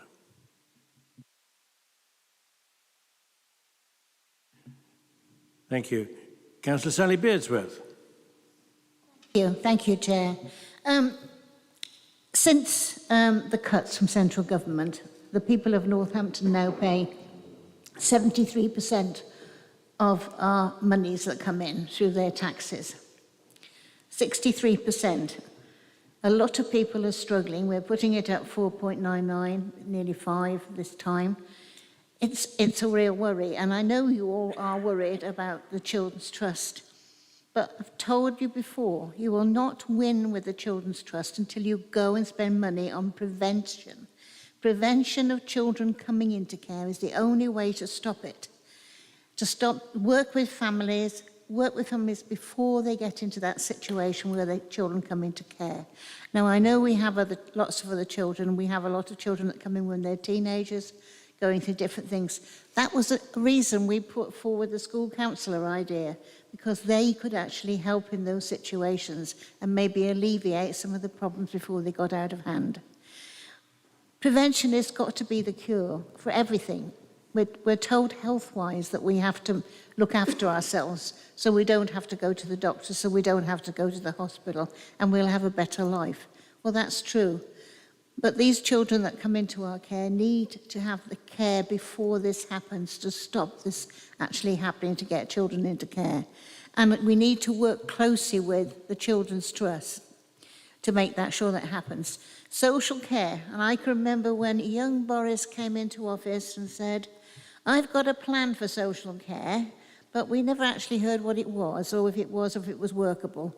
But unless we get a plan from central government about social care, we will never know, because we've got an ageing population, and I must declare an interest, and we have got people now, we've got more people over 75 than ever before, and those people will need looking after when they can't look after themselves anymore. So please bear that in mind. It's not going to get easier, it's going to get harder, and people's expectations are greater these days, much, much greater. And these things haven't been put in the budget, and I know that some of those things are from central government. And I just want you to take on board that I think prevention with our children is the only way forward. Thank you. Thank you. Councillor Jonathan Harris. Thank you, Chair. Just 3 brief points, if I may. I'm slightly concerned about the tone again this evening that we've heard with the Children's Trust. I genuinely felt that we actually have been working quite hard to build a better relationship with them. And I'll be looking for assurances that that is the case. It's quite convenient to point the arrows in that direction. Yes, that's where the large overspend is, but they are responding to societal needs and pressures. That is their role. That is their duty, statutory duty. So they have a role to support children that need it. So I really do think we need to be very careful about the language that we use and how we position that. to echo my colleagues' points, it's upstream we need to be looking. We are seeing the effects of issues downstream. And unless we tackle that, we will continue to see this problem grow. The second point I would like to make briefly, linking back to opposition proposals this evening, not every councillor in the room might know, but we actually don't make them up and just turn up with them. We have to go through a process as per the Constitution, which includes dialogue with the finance team, Section 151. They can't actually arrive in this arena without them having some degree of clarity about option of viability. And I don't think that that is necessarily made clear. That means it's about choice. It's not really about funding, viability, or anything else. It's a choice. It's that, purely that, simply. The Constitution also does not ask for business cases in the context of budget amendments. I take the point that we should be doing those for issues that come forward. We don't always see them for administration budget proposals, so that would be also useful in the mix here. The third point I would like to make, buried in the mass of budget papers, as always, is the Treasury Management Report. I'm still not content, and I don't think my group is still content with the choices that are available from investment. Whether we use them or not is to be seen, and whether they're technically acceptable or not. So for that reason alone, I can't support this budget because we're still not utilising the opportunity to think about social impact investment. We utilise the UN SDGs for many of our strategies. We should be doing the same when it comes to investment. Thank you. Thank you. Councillor Dennis Meredith. Thank you, Chair. When Councillor Matt Golby was in charge before this new council was set up, he always told me, he said, we're a listening council, he said, and we will listen to what people have to say and we would take some of these things on board. Well, I've been saying for years about Talavera being one of the most deprived areas in the town. And I'm very disappointed, I must admit, going through this budget. I was hoping when I got the papers that there was going to be something in there for the area of Talavera, and nothing. There's nothing in there for the residents of Talavera at all. I have told this administration what is going on in Talavera. Some of the councillors from the Conservative side are very sympathetic, and I'm thinking, well, I'm going to get a new community centre for Southfields because some of the Conservatives know what the situation is. But no, nothing. Not a single thing for the eastern side of the town. And that is a disgrace to you all. You should feel very, very proud of yourselves in setting this budget and ignoring Talavera Ward. And not a thing. I've got to go back to my residents and they're going to say, what is happening with Talavera? What is the West Northants Council doing for it? And I've really got to say, well, there was lots of proposals made by the Labour Party tonight. There was lots of good proposals by my party, the Liberal Democrats, and Councillor McCord. And what has happened? You're not listening. You're not listening. You're not taking any of these on board. And you should all really feel ashamed. And thankfully, in the year 2025, most of you will not be present here. You'll all be given the boot. That's it, given the boot. Thank you. Councillor Pinder Chan. Mr. Chairman, I think the opposition are actually suffering with a bout of amnesia about the state of the country that they left us in 2010, especially the Labour government. So yeah, so what I want to say, Councillor Cooley, I think some of the comments you've made tonight are actually quite insulting, especially to a lot of the councillors that are sitting on this side of the chamber. And obviously you're sitting there, I think it's, that there needs to be a level of, just politeness or just acting, without acting and using the language that you have today, which is simply untrue. The other thing I wanted to say was there was a comment made about buses and the council making cuts to buses, which is absolutely ridiculous. Stagecoach in my ward, for example, in West Hunsbury, they're a commercial organisation and they've made a commercial decision. This wasn't a council decision to cut buses. And myself and my fellow councillors, when we're talking about my ward in particular, have fought very hard for those bus services. And we know there's additional money that's coming to help us across West Northamptonshire with those bus services. There was also a comment made about the flooding. Now, I sit on the Regional Flood and Coastal Committee for West Northants, and some of the projects that we have are to, West Northants pays into levy money, and that levy money can be drawn out for any kind of projects locally. So if there are any councillors that do have specific projects in mind for any flood alleviation projects, please do come forward, because we do have monthly meetings about flooding. Flooding is an issue, absolutely. And I think Billing Aquadrome is the particular area that's been pointed out here. Billing Aquadrome is on a floodplain. And actually, I've had loads of conversations with the Environment Agency. Unfortunately, it's just the way that that area has been designed. But there is a lot of work that is being put into that area to try and protect those residents. Thank you, Mr. Chairman. Thank you. Councillor Ian McCord. Thank you, Chairman. There are just a few points that I want to highlight. Children's services continue to be a furnace that's burning money. And there are interventions ongoing, and a more generous contract sum has been agreed. They got everything they asked for this year without any real negotiation or attempt to beat them back. So we're going to find out in this incoming year if the Trust can forecast and budget, or if it's a hopeless construct that needs reform. And I will continue to watch that with interest. The costs of care are crippling all councils with that responsibility. And Bob's policy prescription is certainly the right one. Here at WNC, 62 pence of every pound spent is used for children's and adults' care. And that proportion has been steadily rising and will continue to increase. It is just not sustainable for local government in general, or West Northants in particular. We've heard many requests there. If you want better ICT, fix care. If you want more potholes, fix care. If you want better leisure services, bins, if you want more buses, more play, more school counsellors, whatever you want, fix care.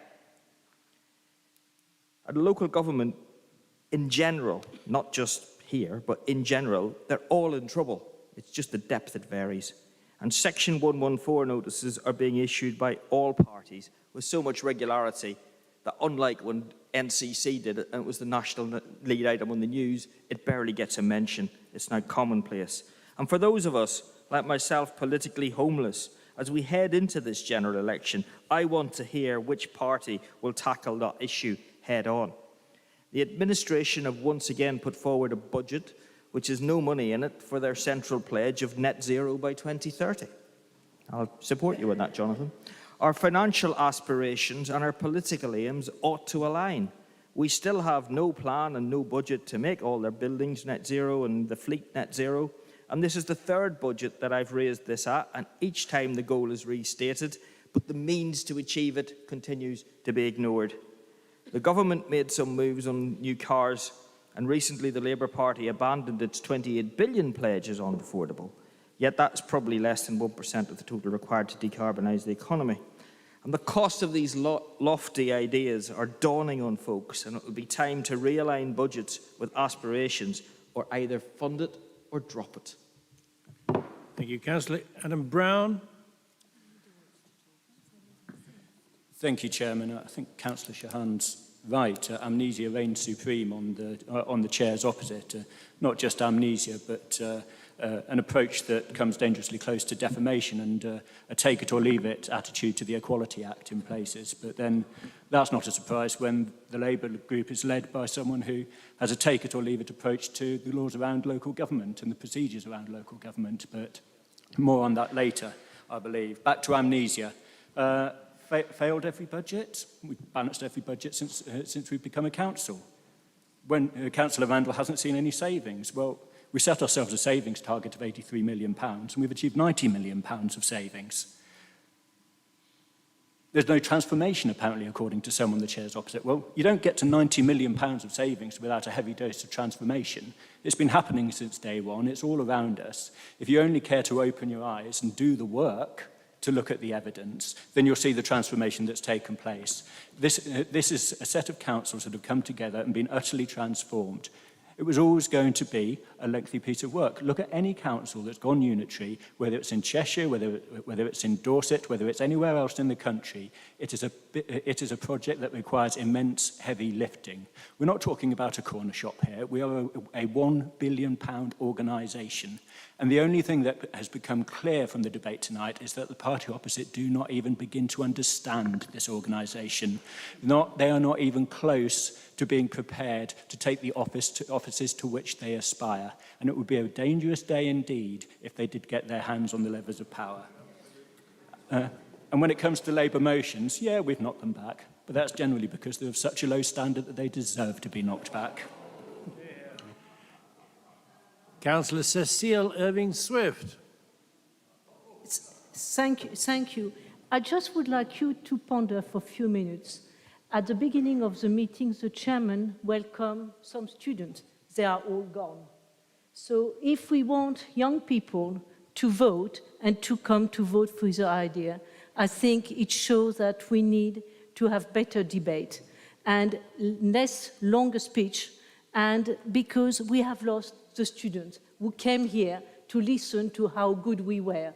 So I think you have to look at yourself. Thank you. Councillor Jonathan Nunn.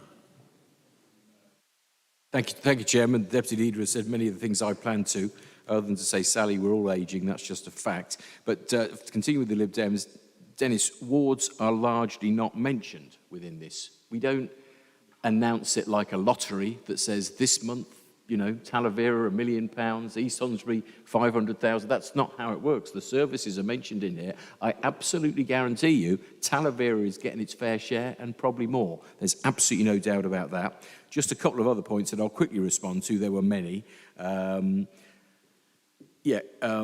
Comments about no transformation. Again, possibly that's been covered. It is in the last 4 years, we have taken £90 million out of the cost of the operation. I think that was something that Councillor Stone mentioned. And by the way, sticking with another theme on transformation that Councillor Stone mentioned, just to let you know, this council is not ideological about outsourcing, as some are. We are transforming and creating our own capacity in children's services. As a consequence of that, we're creating our own, I'm not sure she's listening actually, that we are creating our own living capacity. Sorry, I don't know whether I should be polite. Chair, just... Is this a point of order? It's a point of order. Just for information, I think we need a dictionary at this meeting. This is not a point of order, Chairman. There is a huge difference between integration and transformation. Thank you. What the leader is talking about is integration. Thank you. Leader. I wish I hadn't been so polite to wait, because I think I do know the difference. And the point I was making, which I think should be good news for you to appreciate, Councillor Stone, we are not ideological about outsourcing everything. And in fact, one of the current transformation projects going on within the children's services, how can we create our own capacity so when we have the urgent need to place a child, we have somewhere that's better and more cost effective. That's going on. Also, there is transformation on early prevention. A lot of what the leader of the Labour Party said, I just do not understand. It's all dreadful, it's all wrong, it's all this, it's all that. Well, why on earth did we get such pitiful Labour amendments? I mean, they're nothing. £5,000 on play equipment or something. Let's have a few more wardens, £12 on banners. There's just no substance there, Wendy. There's really not, with every opportunity to do it. Final comment on sustainability. Sustainability is not a cost centre where you individually see every penny. If we get this right, and I believe we are working together, sustainability is a thread throughout the whole organisation. You'll see tons of sustainability throughout the budget, particularly in some of the capital projects which are delivering both savings and carbon savings. That's how it works on the budget with sustainability. Thank you, Chairman. Thank you. I think that concludes contributions from the floor. Councillor Malcolm Longley to sum up and reply. Well, that's an interesting lot of debates indeed. I'm not going to get involved in some of the haranguing that went on. That's not helpful. What I will go back to is where I saw the positives come out of this, and I saw the positives. I'll turn to yourself, Sally. I thought that's the preventative thing, and do get involved. I know you do anyway, because that's the sort of route we want. We want solutions. We don't want haranguing. That's very unhelpful. Very positive statement, that, and I think needs supporting. Jonathan, I've put your mind at rest. We've got very good relationships with the Trust. We're not very happy about it, but we've got very good. And we meet them now on a regular basis, the MD and the finance director, and we have a cup of tea on sort of once a month on a Wednesday morning now, and that's been set up. So there's no bad blood there at all, on the contrary. I'm not going to respond to your investment, Tommy. We've had that debate several times already, so you know where I am with that one. Moving on to Ian. Of course, it's care. The numbers speak for themselves. You don't have to be a financial person to need just. It's fairly obvious. I'm moving on to the 2030 or the carbon free. What I'd recommend you do is have a chat with Simon Bowers. You know Simon, of course, very well, I'm sure. And there is an extremely good program which will surprise you. It surprised me. I didn't believe it either, to be honest. I didn't believe it at all. And so I made the point and said, look, I don't buy this. What's going on? And the program that's been put in is, assuming we can deliver it, is one that will deliver good results and should make us some money. Now, I would never have believed it 6 months ago, but just go and have a chat with Simon. I think you'll find it interesting. Other than that, Chair, I don't think there's very much to add. Thanks a lot. Thank you. We now move to the recorded vote on the proposal, the budget. Vote now, please.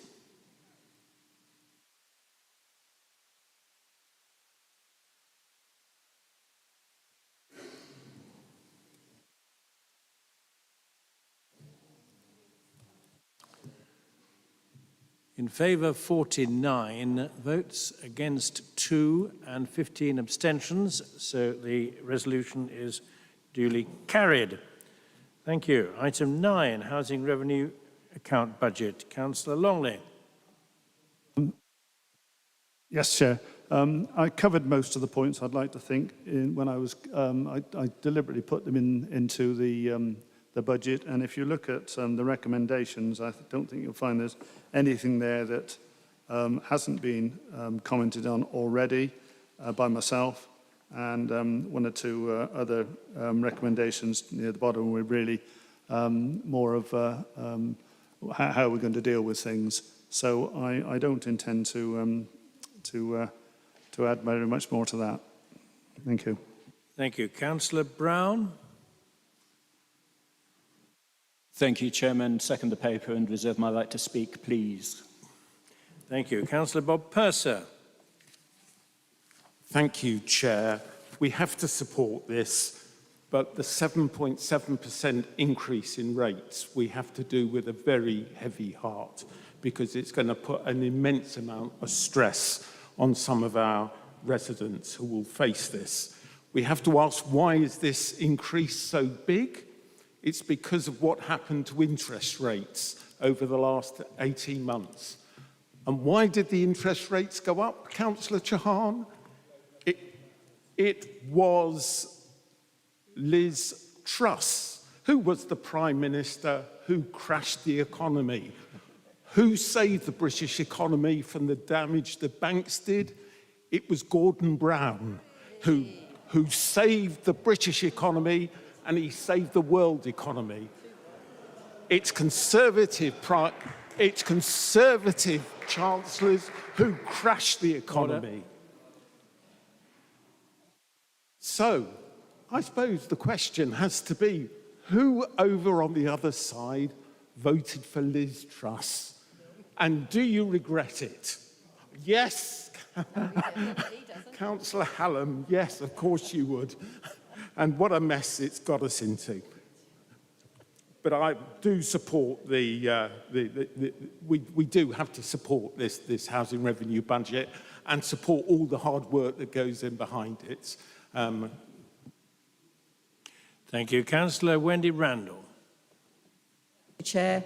Yes, again, you know, it is with a real heavy heart, because this is going to have a huge impact on people. £8 a week. I mean, that is going to be significant when people are hand to mouth.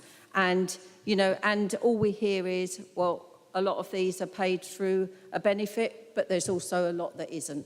You know, that £32 a month is going to be an immense increase for them, as well as everything else that they're being hit with.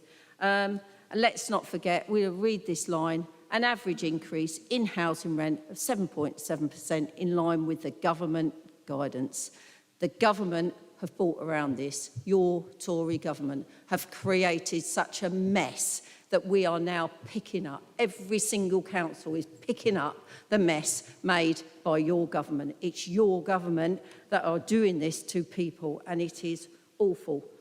But we've got no choice, because what else is going to happen if we don't support it? If we don't support it, then you know, these people aren't going to get their homes repaired, and also we're not going to be able to borrow to deliver new council properties. And, you know, we've got an increase in housing demand. So, you know, what else can we do? But it is with a real heavy heart, and I really note that people are going to be at breaking point over this. Thank you, Chair. Thank you. Councillor Jonathan Harris. Just briefly, really it's a little bit of an echo about the rent increase at 7.7%. I guess especially as the underlying inflation rate has come down somewhat now, debatable where it is or where it's not. So I don't really want to labour the point. The only thing I want to also add to that is, obviously, I look forward to seeing the outcome of the work on modular, and that's something hopefully we can keep discussing. Adam, thank you. Thank you. Councillor Brown, anything further? Yes, Chairman, thank you. Councillor Purse is quite right in saying that if we didn't accept the rent increase, it would have significant repercussions on the HRA. You know, we've got a new regulatory regime coming in. Quite rightly, it's focusing very tightly on damp and mould issues, as well as many other things around tenant satisfaction and other repair and maintenance issues. So we have to be absolutely on top of that. That's going to require some extra resource. NPH are playing their part in becoming a more efficient organisation under their new leadership. But I just want to bring members' attention to a couple of the capital aspects of the HRA. £2.3 million for additional disabled adaptations and £10 million for dwelling acquisitions and buyback programme to compensate for what, Sally? Hang on, the right to buy. So there'll be a buyback and acquisitions programme totalling £10 million. Just one minor point for Councillor Purser. Inflation also peaked in the United States of America and in Europe. I don't recall Liz Truss's tenure as President of the United States or at the European Union, but there we go. Thank you. Councillor Malcolm Longley, anything further to add? Very little, Chair. We're all of a mind here, I think. It's an increase nobody would want to put on, but there it is. So I will add no more. Thank you. Thank you. We now proceed to the vote on the Housing Revenue Account Budget and Medium-Term Financial Plan proposals. Please vote now.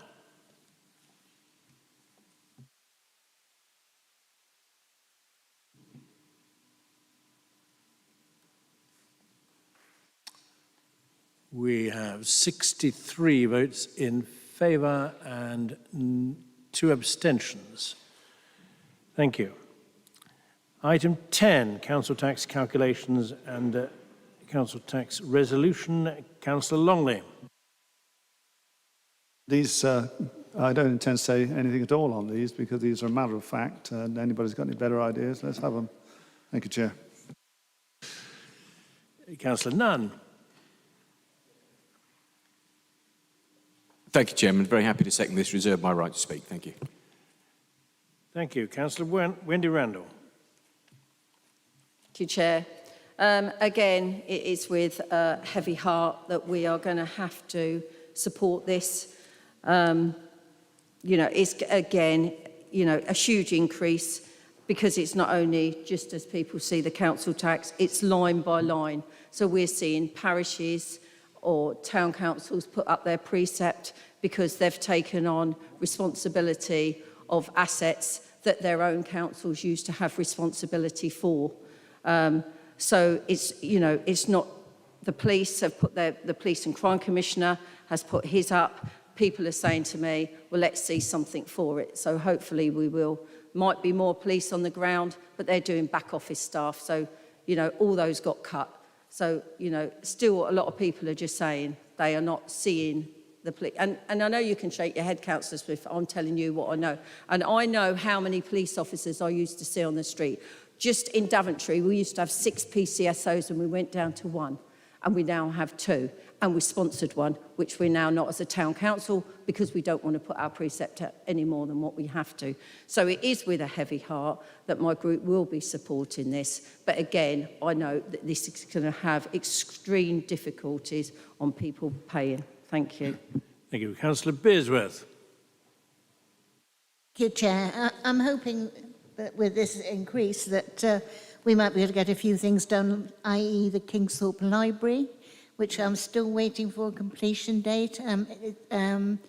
So that would be useful to see. And some other things that we can do. You know, at one time we could do nice things. Do you remember, Jonathan, when we used to do nice things? We can't do nice things anymore. We've got no money. I know. You did. That was nice. That was nice. It's all right. That's how I rude am a start, married. isn't it? Sorry. But we used to do nice things for people. We did. And we don't have that money anymore. Yeah, I'm just saying that at one time we could do a lot more, and we can't now because we're stuck with 2 huge bills every year. And I really miss those days that we used to have. Thank you, Councillor Bearsworth. We are indeed ending this evening on a nice note. Councillor Harris. Well, I was going to say, having had that hole well and truly dug, I don't know whether I should ask Councillor Nunn if he wants to respond, maybe, but I just have a couple of points to make, if I may. The first of which is a question. There was discussion and debate about the position that was going to be taken in regards to empty homes. And I want just seek clarification on what the decision had been made in terms of how we would charge council tax on empty homes, because I think there are lots of empty homes that we need to really try and take the opportunity to utilise if we can. It's never nice to penalise people to try and encourage that, but you know, if that's the only thing we have available to us, then we should perhaps do that. It's an echo really from everyone else that's spoken so far. Overall in council tax terms, there is a perception, and it's probably the reality, that people continue to feel that they're paying more for less. But I think there's a communication issue that we are failing on. We shouldn't hide the challenges and the pressures, and I think what concerns me sometimes is everything comes out with a positive spin. I mean that in the positive sense. And I think people sometimes don't necessarily see or hear the reality of how those costs and challenges the council has is being affected. And I think we collectively have a responsibility to do a better job with that. We should make sure that people hear what the issues and the challenges are. There was a point that's just also been mentioned about parishes. That concerns me a little. I think I start to see and hear more and more things being potentially delegated to, pushed to, moved in the direction of parishes. They're not necessarily prepared for it, and I think we need to be, again, more upfront if that is the overarching plan, so that they can actually plan further ahead and accept and take that responsibility if they're able to. Thank you. Councillor McCord. Thank you, Chairman. You wouldn't believe this was actually a debate on just a technical report that says for the last 4 hours you've been sitting here, take everything that you've got, wrap it all up on a number and decide what the number is going to be on the council tax. The one thing I always have found interesting, though, is when you read the appendices as to the parish precepts and and the Police and Fire Crime Commissioner to work out where does the average citizen actually reside. And the average citizen, according from what I can see, resides in Badby, which is the closest to the average of the £91 for the parish precept for those that charge. Thank you, Chairman. Thank you. Councillor Longley, anything to add? A couple of things. Nicely. Couple of things. Well, I'll first of all talk to Jonathan's comments there. The empty homes in the budget. There are numbers in the budget. If you look, talk to Martin, so that used to go. Now, I'm not renowned for putting positive spins on Jonathan, and if I put a positive spin on that tonight, then I'm surprised. I don't think I did. Okay. In the case of parishes, I mean, I'm a member of a parish council, and sometimes you actually want to do things, sometimes you don't. You don't want to be pushing stuff on people who don't want to do it. Ian, you're quite right. These numbers are a direct consequence of what we've been talking about all night. And I think that I've never seen Sally dig a hole bigger than that. And I'll finish on that note. Thank you, Chair. Thank you. We now vote to approve, please, the council tax calculations and council tax resolution of item 10.